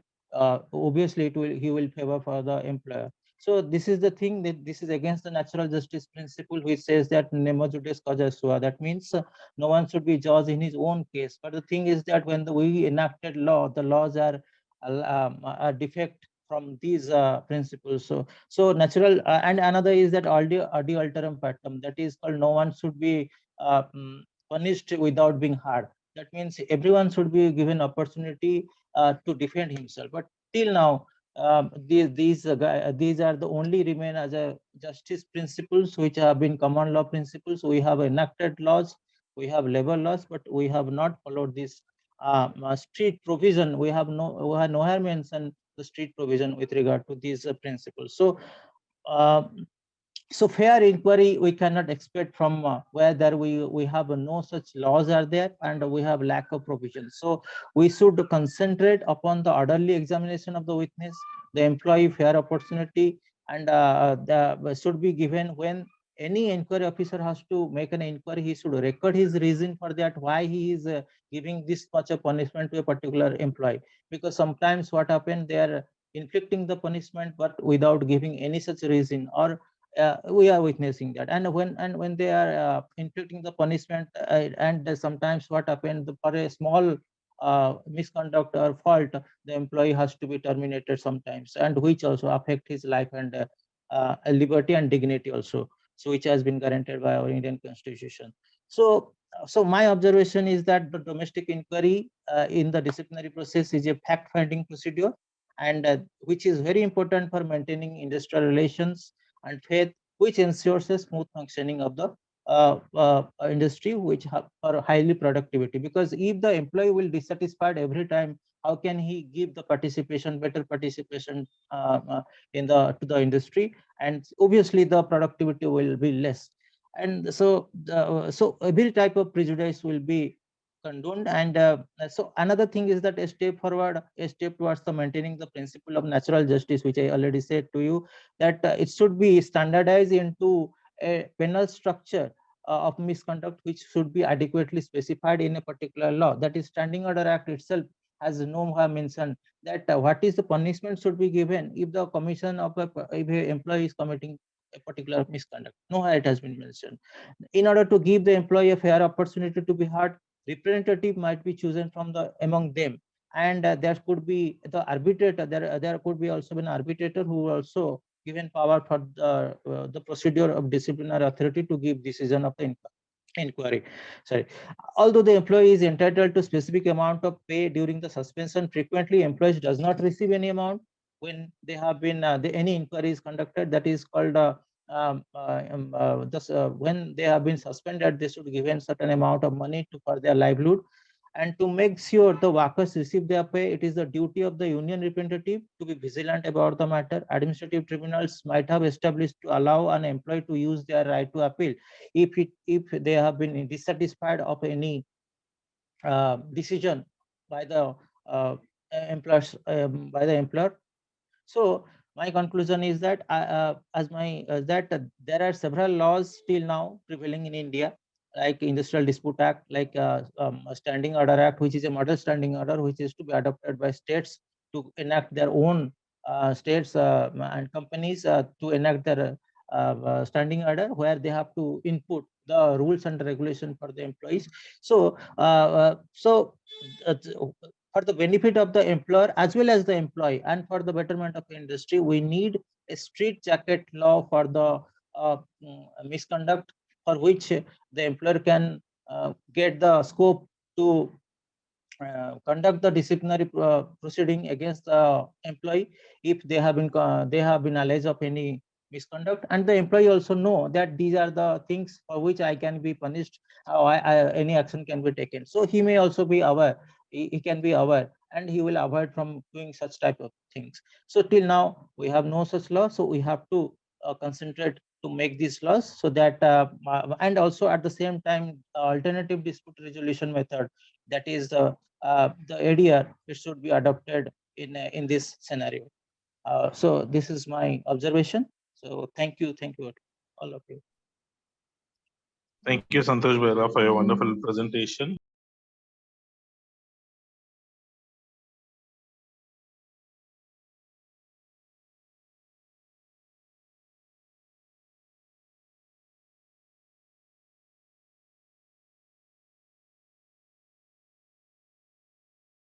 I want to add that in the conference schedule, my presentation title is incorrect.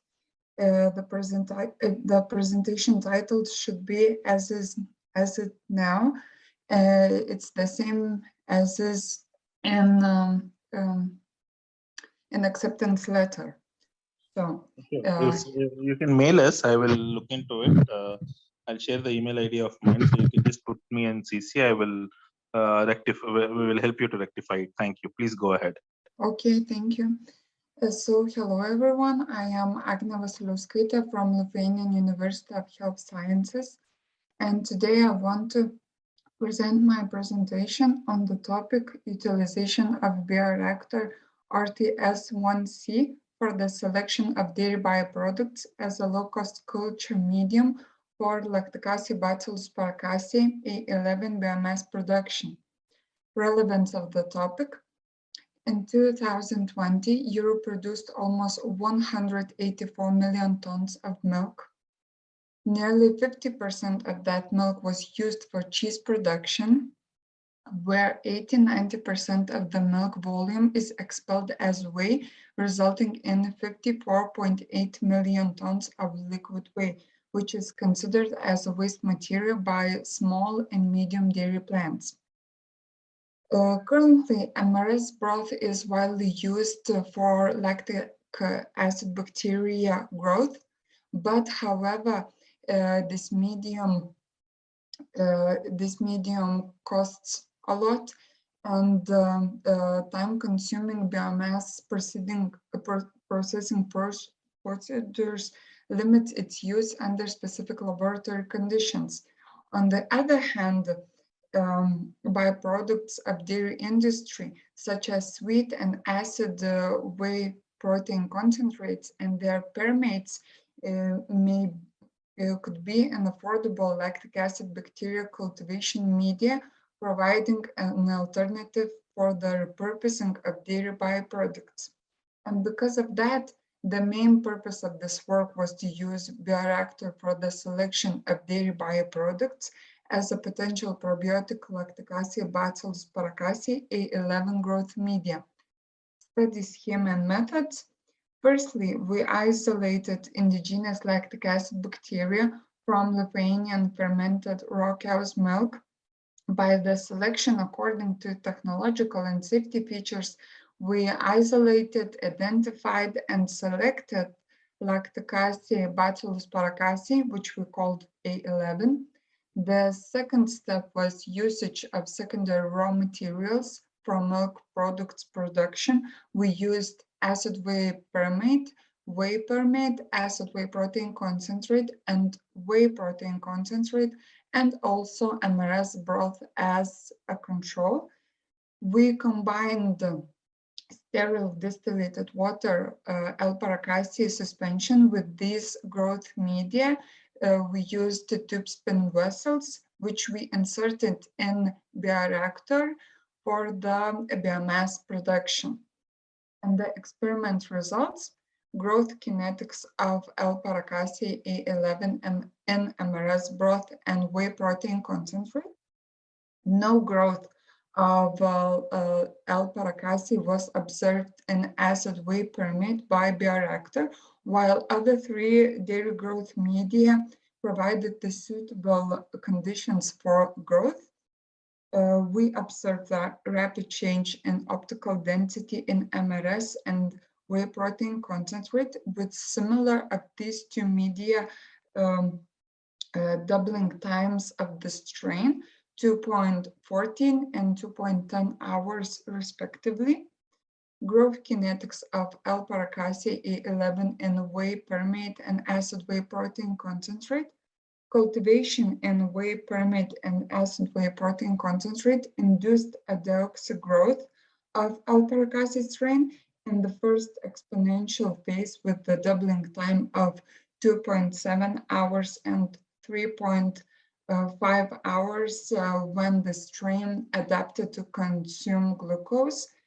And after that, on the second exponential phase, the doubling time was the same for these two growth media.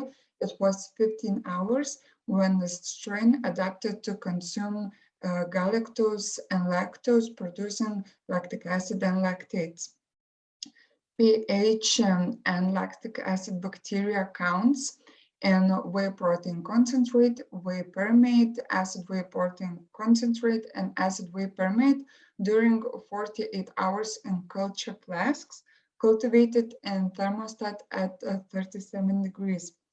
After 24 hours of flask cultivation, the lactic acid bacteria counts in MRS broth and whey protein concentrate were significantly higher comparing with acid whey protein concentrate and whey permate.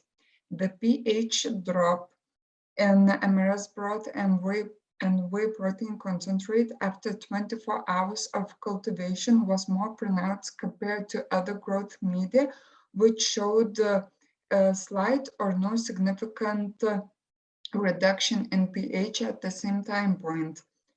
And importantly, after 48 hours of cultivation in MRS broth and whey protein concentrate, the lactic acid bacteria counts remain statistically unchanged compared to 24 hours old culture, whereas the lactic acid bacteria counts in acid whey protein concentrate, acid whey permate, and whey permate cultivates increased significantly compared to the 24-hour culture. It shows that in the shorter period amount of time, we can produce higher amount of biomass and whey protein concentrate, which is kind of similar with MRS broth. And the conclusions: the applications described in the study show the high potential of valorizing milk industry byproducts as an affordable lactic acid bacteria cultivation media, providing an alternative for the repurposing of dairy industry leftovers, cultivation of the strain in acid whey protein concentrate, and whey permate produced similar amounts of biomass as that obtained from MRS broth.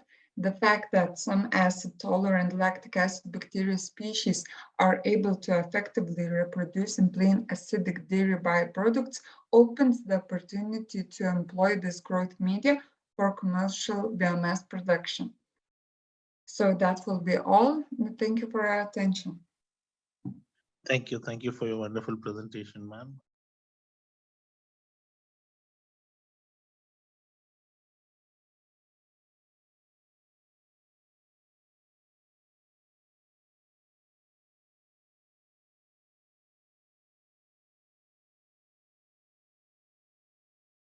I'm Ratu Eva Febriani, and my co-author is Rosa Marina Anggerai Grambe.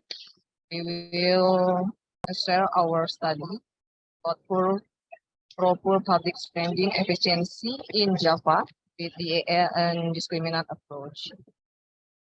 This is some of our introduction, how we get this topic examined. Public finance management by local government has become an important issue. So many studies doing this research, and local governments are crucial in realizing a more proper community like through their authority in budget management.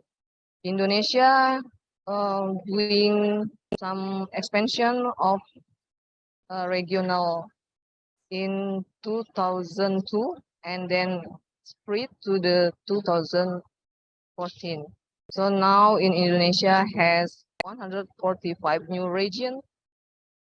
This is have the impact that transfer funds from the central government enable local government to conduct physical and non-physical regional development activities.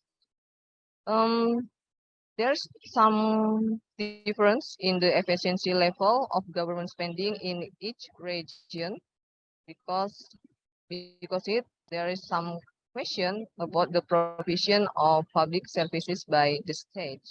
The question is why some local government achieve high spending efficiency while others experience low efficiency. The high and low efficiency were categorized by comparing the regional average efficiency value. Two other possible changes significantly affect efficiency beside revenue. The first change in acceleration economic globalization, and the second, the change is the restoration of democracy. Java has the largest population, highest poor people, and highest government spending. So we focus on this island, one of the island in Indonesia, to know how the government spending affect the poverty eradication. Because in the pandemic of COVID-19, the government less of spending, and then it become poverty rate is rise. This is our purpose. The first, we will measure the efficiency level of local government spending, and then we identify the regional characteristic that distinguish the proper spending efficiency of local government. How do we answer our question of research? The first, we using data on Java at 2019 and 2020, and then we applied input DAA and discriminant. DAI is input. There is three input: expenditure of education, social protection, and health, and the output is poverty rate. And then the discriminant, we use 5 factors. The first, government size, fiscal autonomy, political parties, population density, and GRDP per capita. Let's we see. This is our theoretical framework. This is the equation that we use. After this is the result. How we can see from the table 1, the local government spending efficiency on Java Island was measured in 2 parts. Initially, the efficiency was measured using DA. We grouping into group 1 and group 2 comprise government with efficiency score below and above the average. The discriminant test was conducted into group 4 2020. In table 1, we see there is 41 that including in efficiency group, and then only 9 local government is efficient. then 45 is inefficient.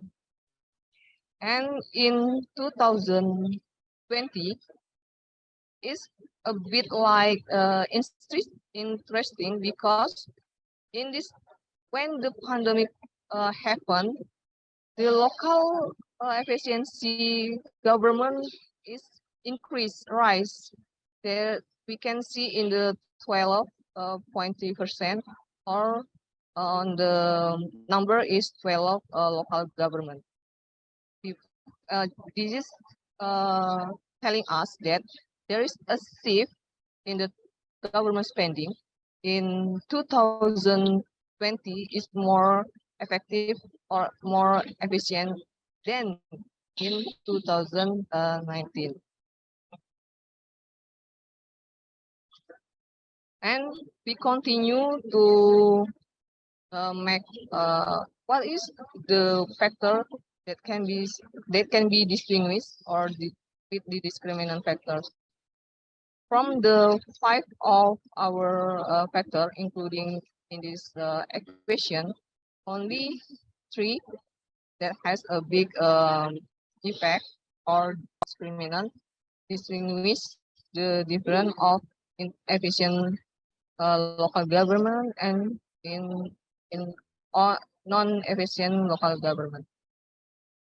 You can see this government size is the highest and the highest influence, and then we continue to see in the next is political parties. And the conclusion is for the 2 of our approach, measuring efficiency and using discriminant, we see 9 efficient local government and then 45 inefficient and 41 region with below average efficiency in the pre-pandemic period.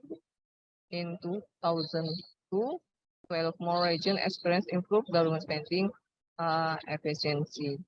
Government size, fiscal, political parties, and population density cause difference.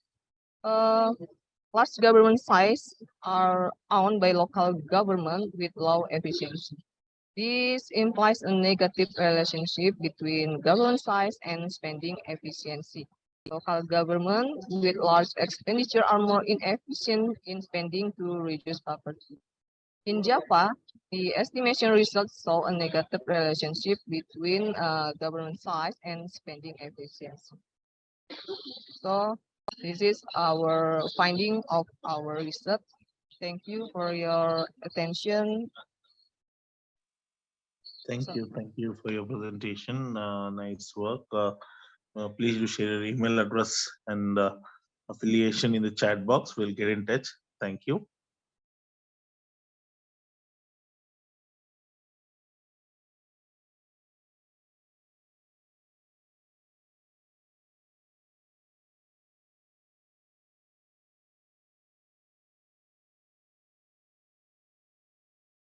I'm Elvidas Alexandrovs from Lithuanian University of Health Sciences, and today I present you a research paper of topic liquid and freeze-dried acid whey concentrate as a carrier for Lactobacillus paracasi 11 for fresh cheese microbiological quality. So to begin with, acid curd cheese is one of the most affordable and thus popular cheeses consumed in Baltics due to low salt and high moisture contents and post-processing contamination due to manual operations. This cheese is prone to mold and yeast spoilage, resulting in a short shelf life. Despite the use of preventive approaches during technological processes, rapid spoilage of this cheese leads to significant food waste and losses concerning cheese manufacturers and consumers. Therefore, bioprotective cultures are being considered as one of possible measures against food spoilage. Indigenous lab isolated from various local sources leading latest trend, even though we are defined as food-grade bacterial strains and are generally recognized as safe or has quality presumption of safety status, newly isolated indigenous strains intended for the use on food input industry must pass strict screening processes related to their safety requirements, and such isolated lab strains which means such organs can be incorporated in an edible coating. An edible coating is a thin edible membrane containing hydrocolloids, mainly proteins and polysaccharides, and is able to retain product freshness during the storage, has been reported to be an effective vehicle for living cells.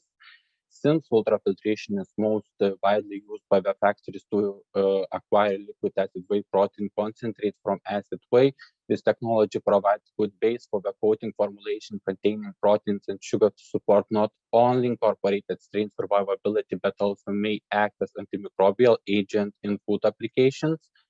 Introducing AVPC back into food production brings along environmental and economic benefits as well. Further, I will shortly introduce main materials and methods. Lactobacillus paracasei 11 we obtained from local naturally fermented Lithuanian cow milk. Acid curd cheese were obtained from local Lithuanian dairy factory and prepared using a traditional method by thermocoagulation of stored milk. Identification of the lab was done as follows. Isolated lab strains were grown on MRS agar plates. Then, after incubation, representative colonies were selected by applying morphological and biochemical tests, and multi-top mass spectrometry biotyper procedure followed for final identification. Stock coating solution was obtained by dissolving coating ingredients in AVPC, and to get coating solution with lab, Lactobacillus paracasei A11 were added. Before coating application, fresh acid curd cheese was distributed into plastic cups not lightly pressed. When coating was distributed on the surfaces of experimental acid curd cheese samples. pH, microbiological criteria, sensory acceptance of experimental acid curd cheese were investigated. Now I will proceed with the results in discussion. This graph shows pH changes of experimental samples during 40 days of storage. Our study showed no statistical differences in acidity among cheese samples on day 1. Up until day 8, pH increased and then decreased only in control and treated cheese due to natural protein hydrolysis. All the experimental samples that were covered with AVPC fermentates demonstrated a decrease in pH on day 8 and then increase on day 14. We speculate that natural curd cheese proteolysis was slowed down in experimental cheese samples due to the addition of AVPC. Throughout the storage, we observed a steady growth of lab with counts varying among controls, sprayed and dusted experimental samples. Lab counts increased significantly in control and plain AVPC sprayed samples till day 8, followed by a significant growth till the end of the storage. Cheese with wet AVPC fermentate demonstrated less vigorous increase in lab counts up to the end of the storage, while freeze-dried AVPC and its fermentate slowed down lab growth significantly through the storage of the cheese. We also detected rapid growth of fungi in all of our samples, reaching 7.6 log units. Freeze-dried AVPC and both wet and freeze-dried AVPC fermentates were able to reduce yeast and mold counts by up to 1 logarithmical unit on day 8 as on starting day 1, and there was no significant difference among the samples in the counts of fungi at the end of the experiment. Also, we detected the enterobacteria growth of all samples, reaching 3.9 logarithmical units at the end of the storage, and we detected a significantly lower counts of enterobacteria in all experimental cheese samples comparing to control during their storage. And after completing a sensory analysis, all experimental samples, especially AVPC fermentate in its wet form, resulted in significantly higher acceptability scores than the control cheese. And in conclusion, I would like to say that application of such coating and its fermented as adjuvant culture provided to be efficient in enhancing fresh acid for cheese flavor, inhibiting growth of spoilage microorganisms, prolonging its shelf life up to 6 days, using AVPC instead of milk for the commercial cultivation of protective strains may enable reducing daily waste, acid weight, and its products. And thank you very much for your attention. Thank you. Thank you for your wonderful presentation and nice.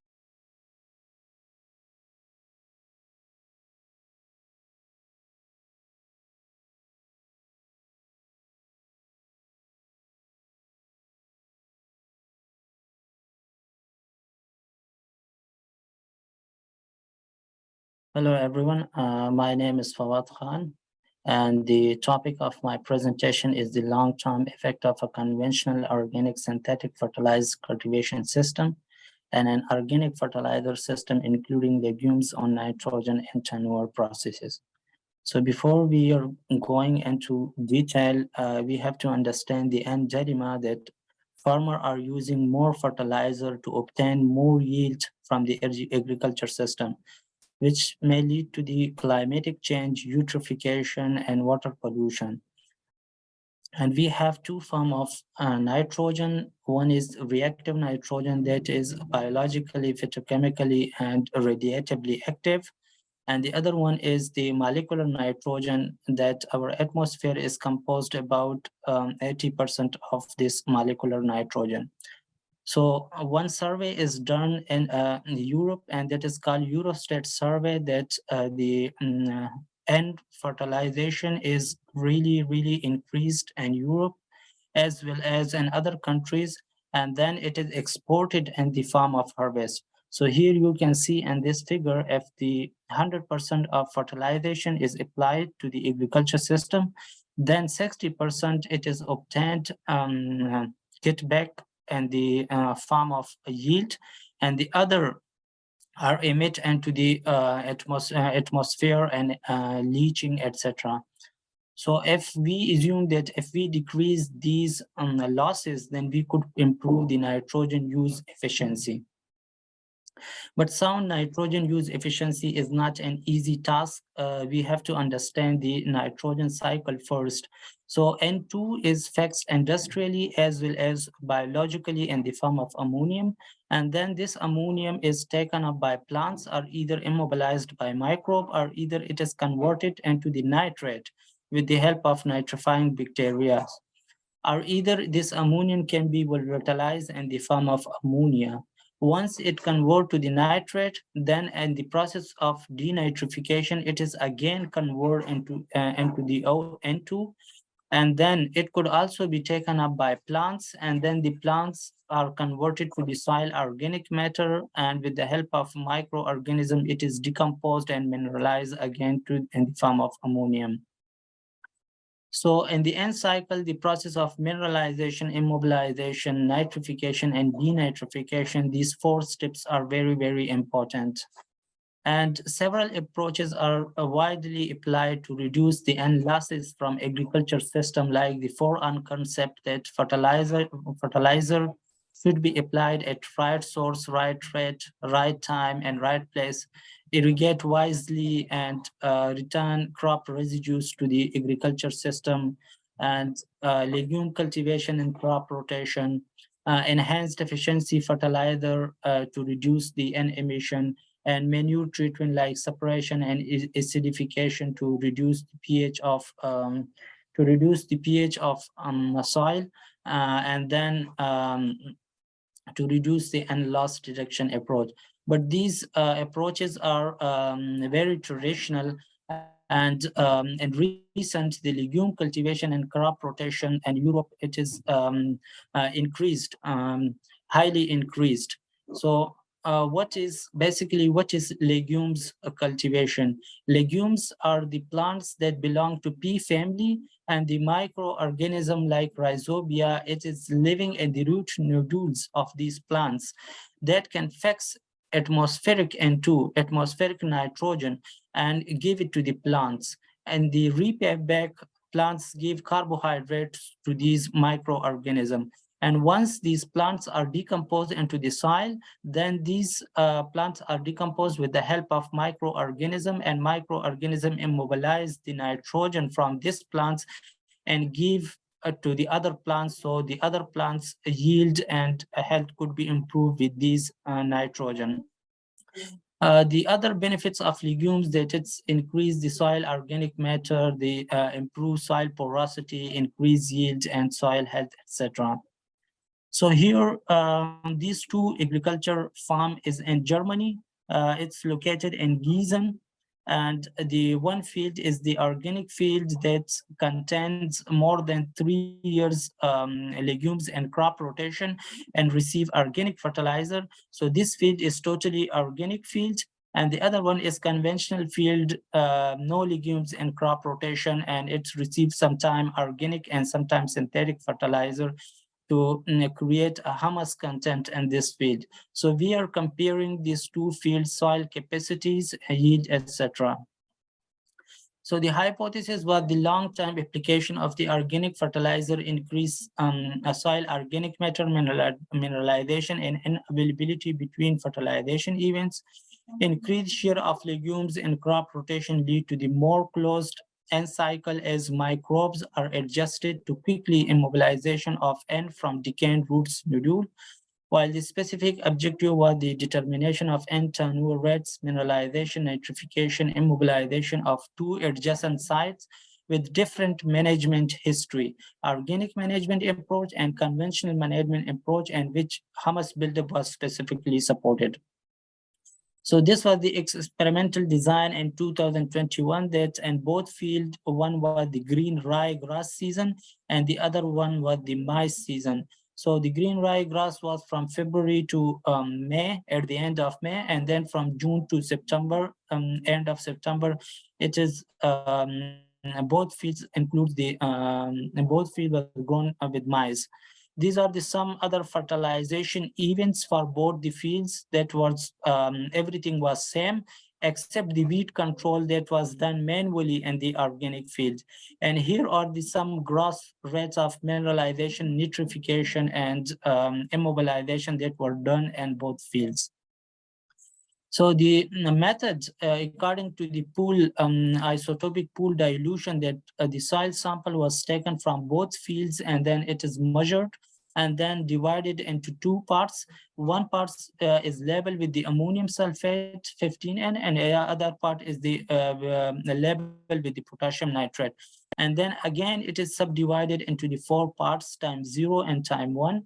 And then time 0 was extracted on the same day with the help of potassium sulfate, and time 1 goes to the field.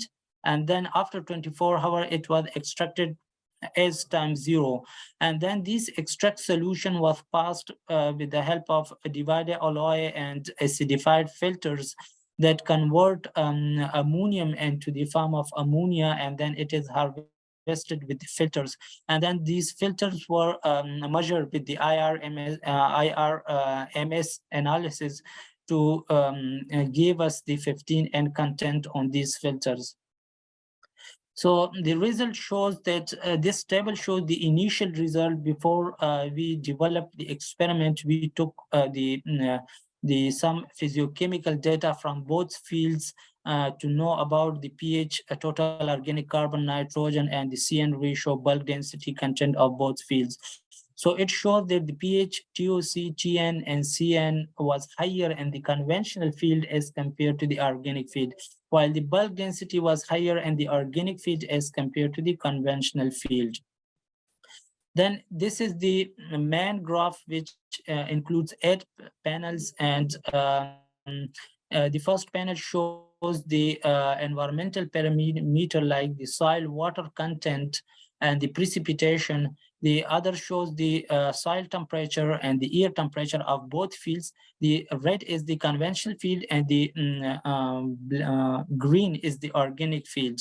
And this green panel show the green rice season, and the yellow shows the maize season. And here is some the inorganic pool size of ammonium nitrate and the gross N turnover of gross mineralization nitrification.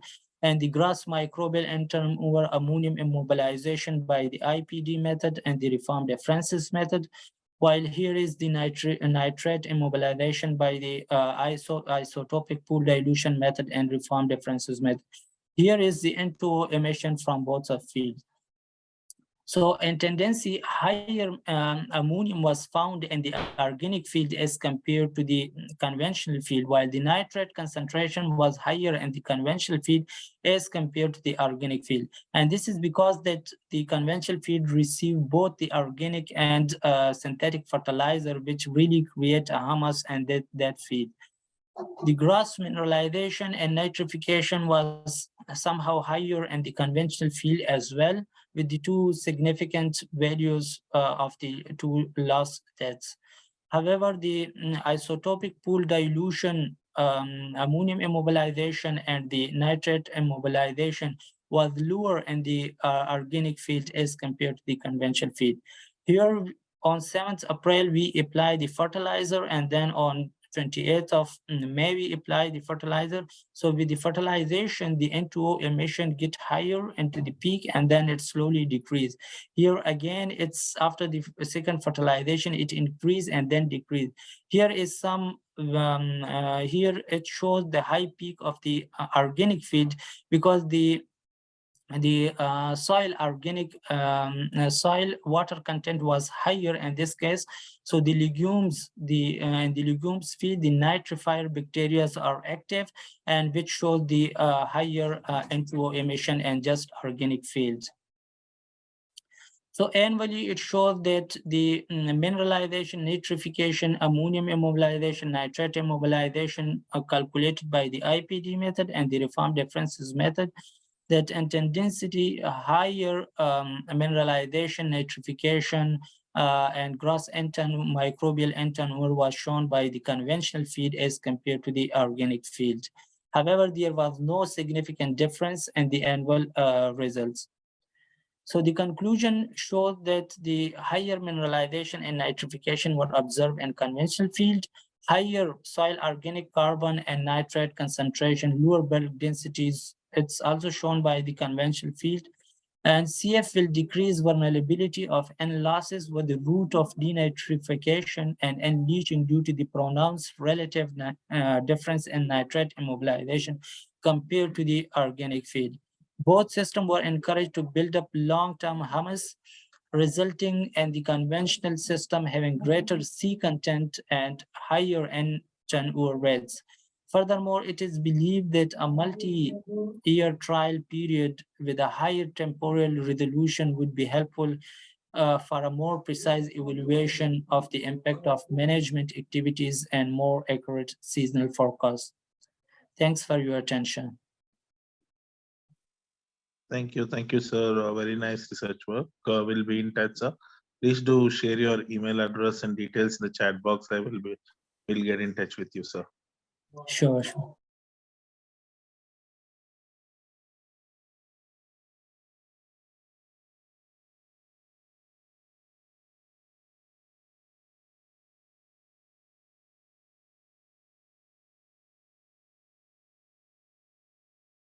afternoon, everyone. My name is Shatabdi, and I'll be presenting on the topic design and development of metallic nanoparticle-based drug delivery model against cancer.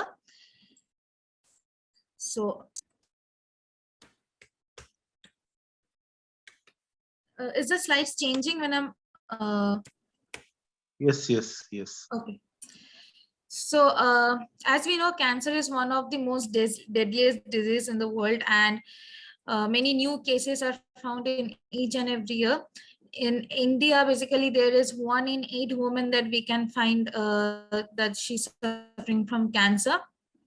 So when we say the term cancer, the first thing that comes in our mind regarding its treatment is the chemotherapy, which is quite expensive and quite painful. So we are using nanotechnology to diagnose. So basically 2 types of nanoparticles used, zinc oxide nanoparticles and silver nanoparticles. So these nanoparticles have this ability to, they have this mechanism of cytotoxicity towards cancer cells. So they can create stress in the cancer cells and induce oxidative agents. So that's why this zinc and silver I have chosen to work with. So as I've said, nanotechnology have a huge round of application nowadays in nano carriers, in nano devices. Also, there are various types of deviations of a non-polymeric. And basically, I'll be talking about liposomic nanoparticles, that are nanoparticles when encapsulated with liposome. So the few challenges and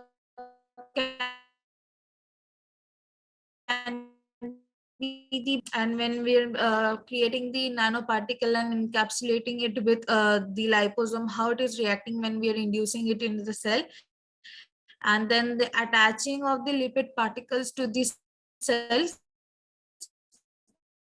Also, the mechanistic studies functional groups, the phenols or the carboxyl groups that are present to and capping those metallic nanoparticles. And then is the leakage and fusion of the encapsulated drug. So basically, when we use a drug, we take a drug, it dissolves in the pH of the bloodstream. So we are trying to make a drug so that it basically performs a targeted delivery. It reaches to the target site, then only it releases the drug, not before reaching the site. So a liposome can be used for different kind of activities such as drug loading, bioconjugation, delivery, circulation, targeting, clearance, and improved drug efficacy. So there will be 4 goals or M's. The first will be making and selecting and synthesizing and finally characterizing those metallic nanoparticles. Next is doing antibacterial study of this metallic nanoparticles. Finally, designing and developing the targeted drug delivery system with leading to the biocompatibility or cytotoxicity test. So the use of this is, first we select a medicinal plant, then we make a plant extract. We take the zinc salt or the calcination, we get the nanoparticles. So the leaves were first taken for 2 medicinal plants I had selected. One was Vitex negundo, another one was cancer properties in them. They also have the anti-tumor properties, so that's why I have taken these 2 plants. So first it includes the drying of washing of the leaves with normal tap water, then again with ethanol, and finally drying it, making a small fine powder, crushing it, and then making the extract. Then I'll be doing the antimicrobial. For that, I will needing 2 controls, a positive control and the negative control. Finally, I will be having calculating the zone of inhibition that will be forming against the treatment of the nanoparticle that I'll be keeping in it. So as you can see in the picture, these are the lantana camera leaves that I have taken. I have washed them and then have dried them. Then I have made the plant extract. So on the right hand side, you can see that I have taken the salt. Here I have taken zinc acetate dihydrate salt with which I have added drop by drop this lantana camera extract. After that, I have done centrifugation. On doing the centrifugation, I get the pellet and the supernatant separately. Then with the doing of sonication and finally oven drying, I'm getting this nanoparticles. As you can see in the picture, these are zinc oxide nanoparticles formed. Similarly, the same process was done. This was done again using the Vitex plant. This is a preparation of the silver nanoparticles. So see here, I have taken the silver nitrate salt and I have taken the lantana camera plant. Similar process was done, making the plant extract and finally adding this drop by drop into the salt extract, and centrifugation followed with sonication and oven drying. So same again, it was repeated of silver nitrate with Vitex negundo plant. So basically 2 nanoparticles were taken, silver nitrate and zinc oxide with 2 plants, that is Vitex and lantana, to make this nanoparticles. This was about the green synthesis. Then I tried a comparative study with the green synthesis produced nanoparticles and the chemical synthesis. So for doing the chemical, I have taken this silver nitrate salt, and over here I have used NaOH and continued the same process to obtain this nanoparticles.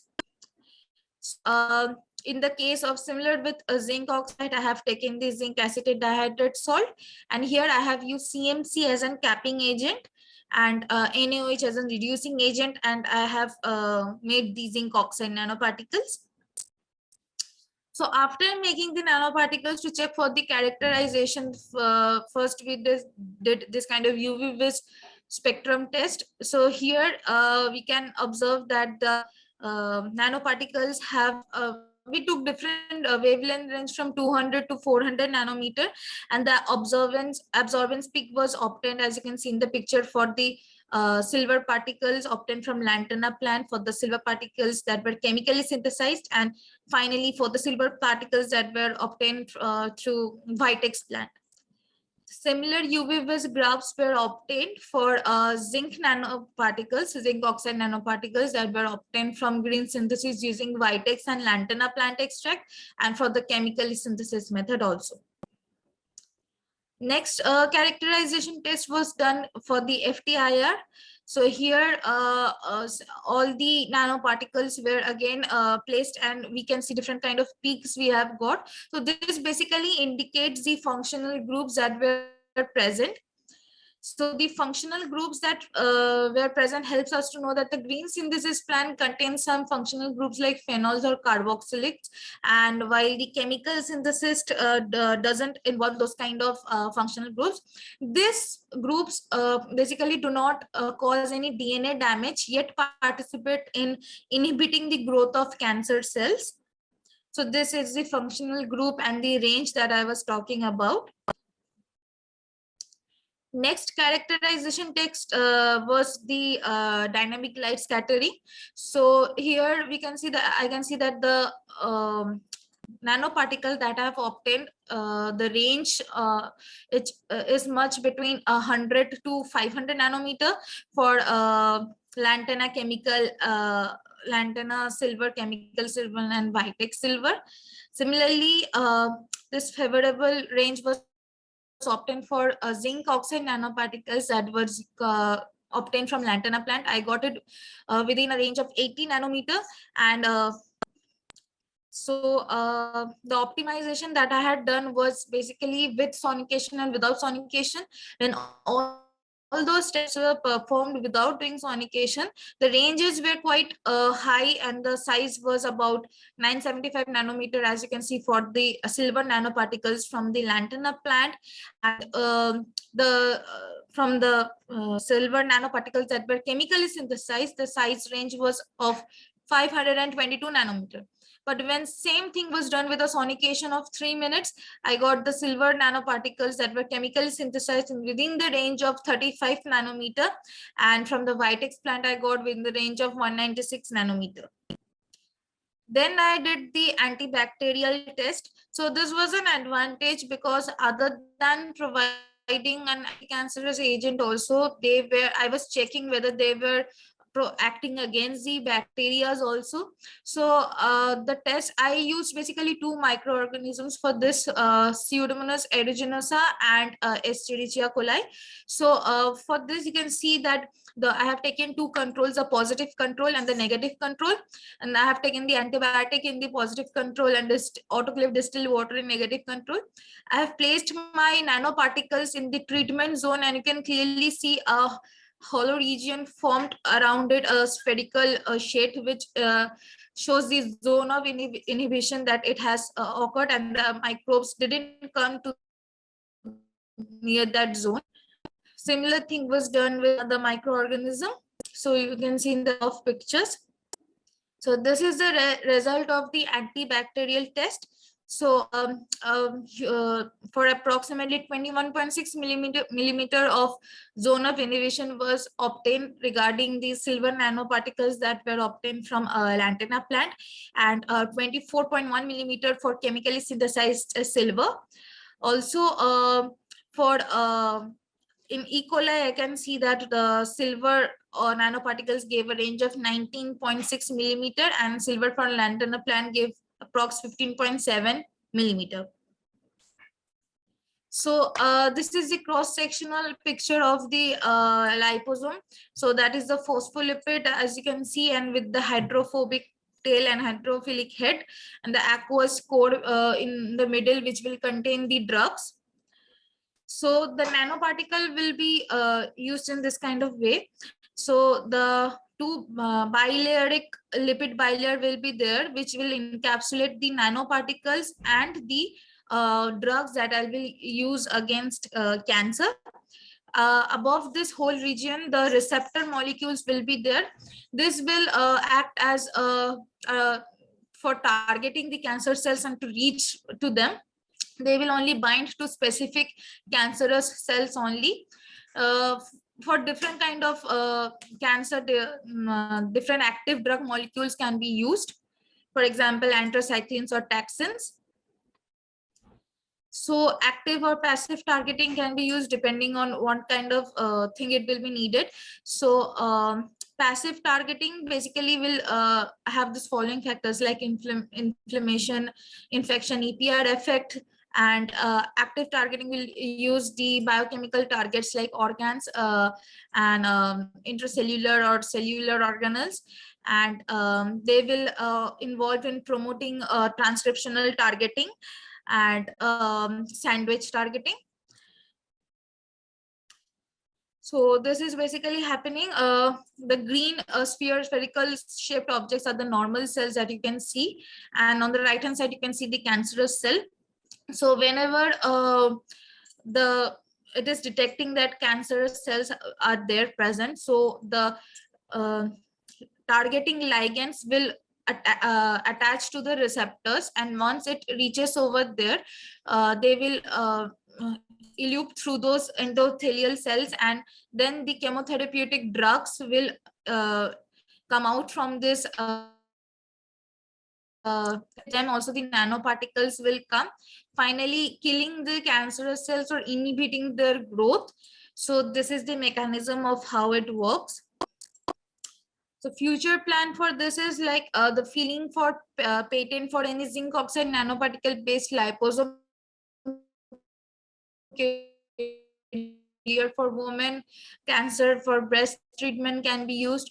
Any hands-on workshops, postgraduate or PhD student faculties of in-house institutes. Also in vivo studies can be planned. Apart from this, this research findings can be used in a huge success for treating breast cancer. Other than that, different types of other cancers can also be treated using this similar methodology. And not only cancer, but also this research can be implemented against other types of diseases too. So I'm still working on this project. My other accepted book chapters in the Springer journals are role of machine learning and high throughput screening in drug molecules and bio-inspired nanosystem interacting with the host environment, a smart nanosystem. And my published research paper in Plants Omics journal is development and characterization of EST-SSR derived functional domain marker and Phaseolus vulgaris. These are the few references that I had used. Thank you. I'd like to end my presentation.